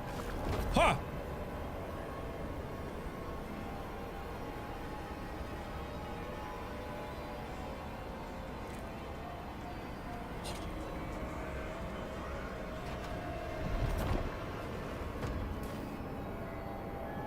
It has, like, no presence in AR? Oh. That has some implications. Imagine the potential with me. With Freddy only existing in the real world, now there's a real threat to motivate the player into swapping to the AR world where the theoretical MXES threat exists. Additionally, once we're in the AR world, we don't actually want to take the mask off, because we no longer know where Freddy is. That fact can be terrifying. And because MXES acts as a timer, our goal then is to position ourselves in a safe spot so we won't swap back to the real world with Freddy right in front of us. Of course, this mechanic needs to be fleshed out to actually be engaging, and being paired with anything remotely threatening in the AR world would definitely help. But the potential for this idea to at least be introduced to the drawing board is fascinating to think about from a game design perspective. But instead of fleshing out Freddy into something engaging that complements the core mask mechanic, Freddy's distinct mechanic lasts for literally 20 seconds, then it's completely abandoned, just like the endos. Beyond a shadow of a doubt, this Freddy moment only exists for its story implications, because there is no gameplay. And of course, that's unacceptable in a game. But also bear in mind, stories in games frame and enhance the gameplay, providing meaning to the player's actions. So even the intriguing story implications behind Freddy's AR detachment lose their impact because the game treats the moment like it's disposable. And frankly, it really saddens me. There's one last example of the Masque's potential to highlight. Throughout Ruin, the game commonly abandons the mask as a mechanic, either preventing the player from putting the mask on or taking it off. However, Roxy Raceway highlights one particular aspect inherent to a dual reality mechanic: storytelling between the realms. One of the best examples in Roxy Raceway is when we approach a Roxy cutout. When we put on our mask, Cassie stands next to Roxy, implying they bonded over makeup. Once we disable the security node, the environment changes. In a very heavy-handed way, mind you, since the game tries to really hammer in how the virtual world watches you. Eyeballs? Really? Huh? Oh, eyeballs. Gross, gross, gross. Oh, eyeballs. Oh! But regardless, the environment changes based on the security nodes we disable, and that's fascinating to discover. So this is the Mimic watching us. Yeah, and observing our behavior. I'm assuming, like, this is it learning from us. This is the AR network learning from us right now. We're being followed, we're being studied, and it's learning how to copy us. It's learning how to copy Cassie. We find a much better example in our next security node. In the virtual world, Gregory comforts Cassie. Once we disable the security node, she's crying alone and Gregory is missing. Great! It tells a story that we can piece together, and it's miraculously not in a cutscene. When planning out the security node gameplay, it'd be wise for a self-proclaimed storytelling studio to recognize the storytelling potential behind exploring the realms. Now let's bring this method of storytelling to its natural conclusion. When we disable a security node, represented by an object in the AR world, that object should relate to the story being told. Remember what I just said, it's fascinating to discover how the environment changes based on the security nodes we disable. The scissors, the security node for this Gregory and Cassie moment, relates to the beauty salon we're running through, but not the story being told through the environment. If we can connect each element together so each piece reinforces the other, then the story and storytelling strengthen, become more impactful, and are more effectively communicated to the player. I cannot stress enough the importance of reinforcing game elements to create more impactful and coherent experiences. For more on this topic, check out my Cuphead DLC series, where I discuss several design concepts in detail that you can only find in such detail on this channel to my knowledge. And that's why these case studies take so long to produce and can't continue without your support. I'm incredibly grateful for you watching up until this point, and that's the greatest support you can show for the YouTube algorithm, so thank you. Unfortunately, the vast majority of the game doesn't communicate storytelling through meaningful environmental changes. But again, the potential is at least present for a couple of moments, similar to the Endos and Freddy. Our last stop on our journey is the most common minigame in Ruin, the Faz-Wrench Cable Box. The goal is to fill each cable until each line resides within the respective cable's blue zone. Each line depletes over time, but depletes slower within the blue zones. There are two important takeaways from this minigame. Firstly, there's a reason why competent editors like Markiplier's team cut out the minigame from their playthroughs.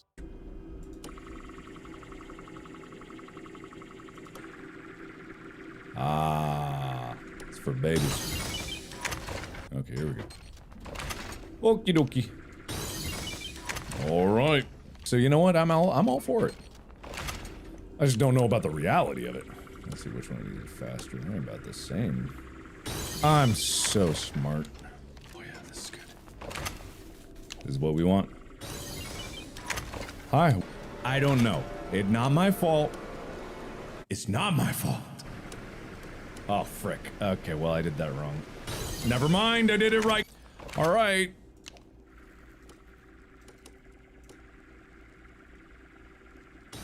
Nice. The only thing, you know, like this, at least this room has a reason for being filled with trash, if that is the reason. But my goodness. Bam. Easy. One more, I guess. Huh. I'm not 100% sure why I'm doing this. Gregory didn't tell me to do this. No one told me to do this, actually. It was just kind of secreted away in some back corner of the area. Ooh, I'm the best. Ah! Nice. Ooh, I got all four here. Wham. Well, this one seems almost too simple. What? Apparently not. Damn it. Never mind, I got it. Ha! There we go. Everything will be fine. Yeah, this is like designed to take a while, so. I'm very smart and good at games, therefore I recognize the fact that this needs to be done way, way, way sooner. Alright. Oh my gosh, it's non-stop. It's incredibly tedious and mind-numbingly boring, and virtually nothing ever changes in the minigame other than more cables. I'm going to let just one section of the game play out in an attempt to convey just how much these boring minigames pad out the game's runtime. How did the cupcake fall off the conveyor belt? Perfectly upright and undamaged. Conspiracy.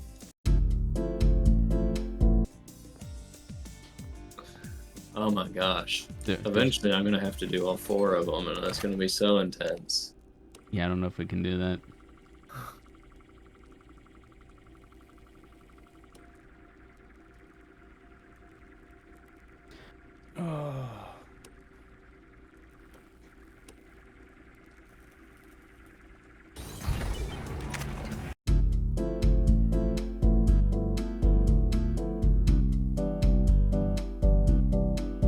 Boring, and it's a terrible puzzle.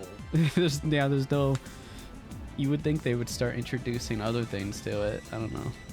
It's just the same stuff over and over again. There's nothing new. I wish I could find the security room so I could just get a Glock and... So anyways, I started Blast. What if this game like totally shifted halfway through? Turns into an FPS. Like an ultra violent FPS. I mean, really, anything to defy expectations would be fantastic.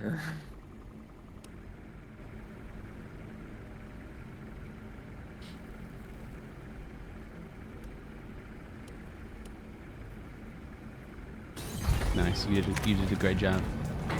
Thank you. I really tried. You turned on the machine. That must be good. Yeah, it must be. Sure. It's making pizza. 2 screens right next to each other. Game is... This is a really bad game. 80 gigs with the DLC. 80. That's a lot of space. Oh my gosh. Another one? 2 in a row? 3. I haven't done anything yet. This is 3 in a row. 3 in a row. The funny part is, they literally could have just made them doors and it wouldn't have changed anything. It's like, you just walk through a door. Let's go to the next area. Or press a button to activate the conveyor belt. They could have made so many types of puzzles that could have been so... what the... They're like barnacles, except cupcakes.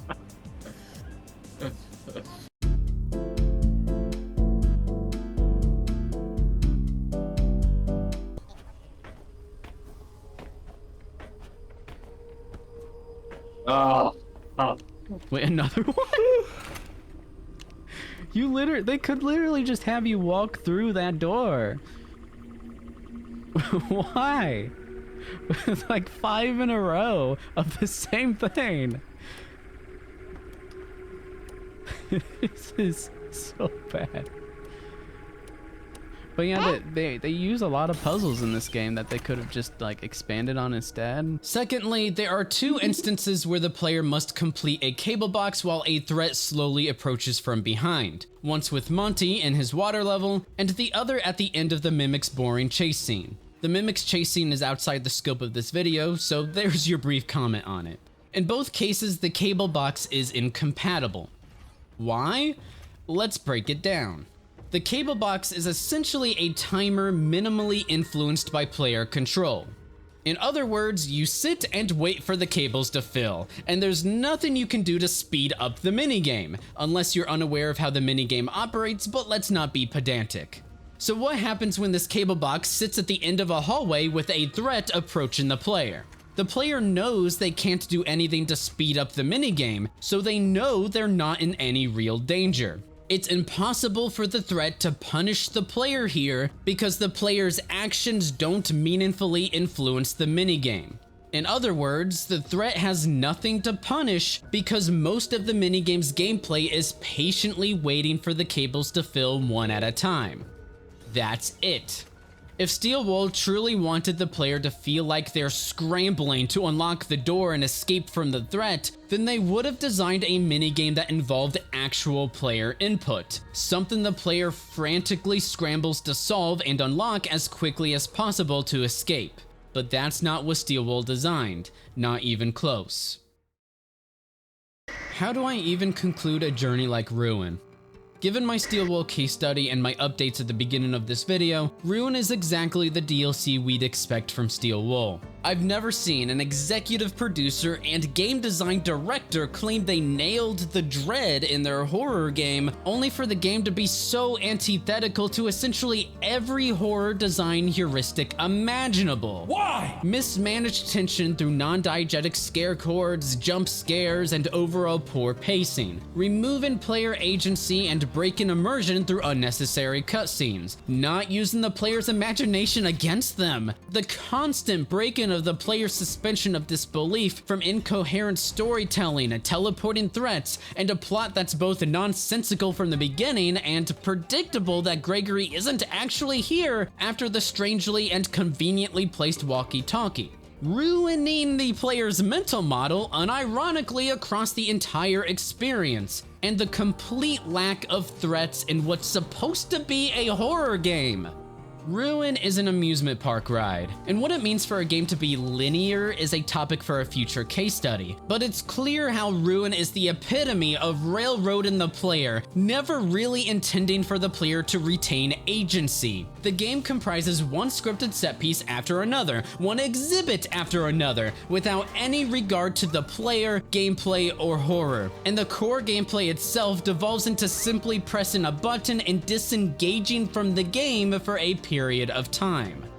Unfortunately, Ruin doesn't redeem Security Breach or even represent a meaningful improvement. In fact, the game very clearly showcases how the studio, just like with Security Breach, didn't sit down to plan anything. There are no threats because Steelwool obviously, allegedly, didn't actually want to make up for Security Breach, so they shoved the broken AI from Security Breach into Ruin. We've seen the horrendous AI in this video, and why else would Moon stand in the middle of the daycare and do absolutely nothing? Because Ruin was slapped together from the exact same bandages and glue from Security Breach, but this time it's haphazardly camouflaged by one of the worst implementations of a threat and one of the most railroaded games I've ever seen. The presence of the player is simply a formality and nothing more. As much as I really desire to give the benefit of the doubt, I can't even give them credit for trying because every core system and every attempt at horror is so bafflingly inane and useless. How can Scott Cawthon say with a straight face that he redeemed Security Breach with such a lazy attempt at cobbling together pieces from Security Breach that doesn't even result in anything resembling horror or a meaningful gameplay loop, or even begin to explore the potential behind the VR mechanic in the first place? But Scott is so deluded, so unaware of the most bare bones fundamental basics of horror and game design, he doesn't even recognize what Steelwool is doing with the brand he claims to be very careful with. And if that sounds harsh, it's because it's the unfortunate truth. And I think we can be a little blunt and forthright on this channel after my excessive FNaF and Steelwool case studies and documentaries. But again, I take no pride in watching them fail. I just seek to be informative, passionate, and honest about the end products and the gaming industry. And hopefully you've learned something new about how horror operates. There are plenty of fantastic horror games for us to study in future videos, so subscribe and hit the notification bell or join the Discord community to stay informed. As long as I've imparted a little bit of the basics of what to look out for in horror games, then I'll be a happy camper. And I'm always learning and always passionate about sharing this field with this community. As much as I'm looking forward to a different studio handling FNaF, Steelwool's next project, Secret of the Mimic, has been released. I'll be streaming the game on this channel in the live tab. You'll see a scheduled stream there so you can join and chat with me about Secret of the Mimic as we play through blind as a community. You'll also see other planned streams such as Deltarune and FNaF Into the Pit. I also love checking out demos, those are very fun streams to join. I very much wish to be pleasantly surprised by Secret of the Mimic, and you'll hopefully see a positive FNaF case study on this channel in the future. I take no pride in bashing on these games, and I always give the benefit of the doubt whenever I can in my analyses. My streams include a custom review document, so there's what I hope is a unique twist. And of course, I try to be an honest but fair and passionate voice in the space, if you're interested. My streams are also a great place for extra design related content that I can't produce dedicated case studies for. If you'd like to see certain live playthroughs, you can vote via Ko-fi or YouTube donations. Additionally, there are other ways to support the unique value from these case studies that I mentioned earlier. They're subject to change based on what supporters want. More importantly, only support the channel because you value this content. Even watching these case studies to the end or watching my other case studies helps tremendously, as well as pressing the like button and commenting. I greatly appreciate each one of you more than you know. Feel free to join the Design Frame Discord server if you'd like to be notified of new uploads and streams. Thank you for watching. This channel wouldn't exist without your viewership and support. I hope to see you in my future case studies and streams. Break your ankles like a real person. Like, oh my, I don't get okay. it. Oh Why no, would no you screen tell me to go to this old rotation. place and then not be here? This is like animating 101. You're gonna make me puke. Maybe if I get up. Okay. Oh my gosh, it just snapped my camera forward. Man, like, why is my FOV stuck on like 30? This is sickening. Oh, you can't change FOV? No. There's no way.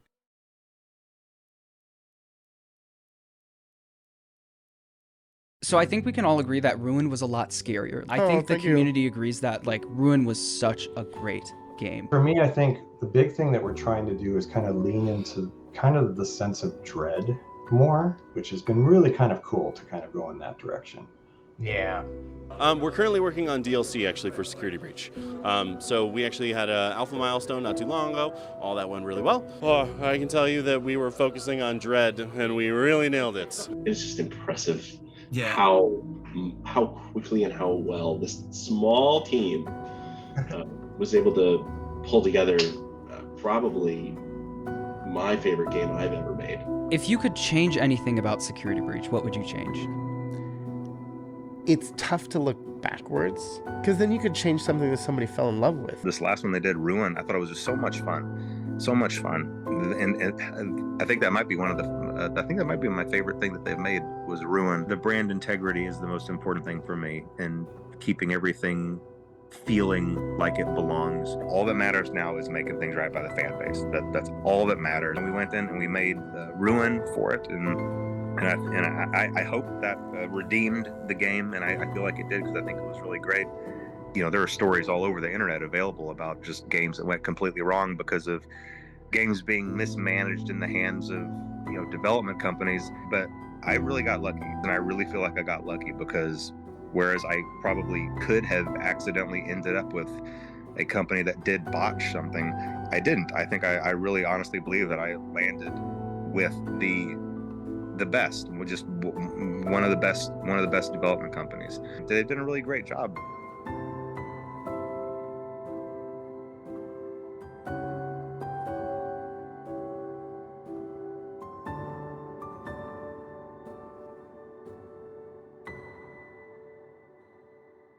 Oh no.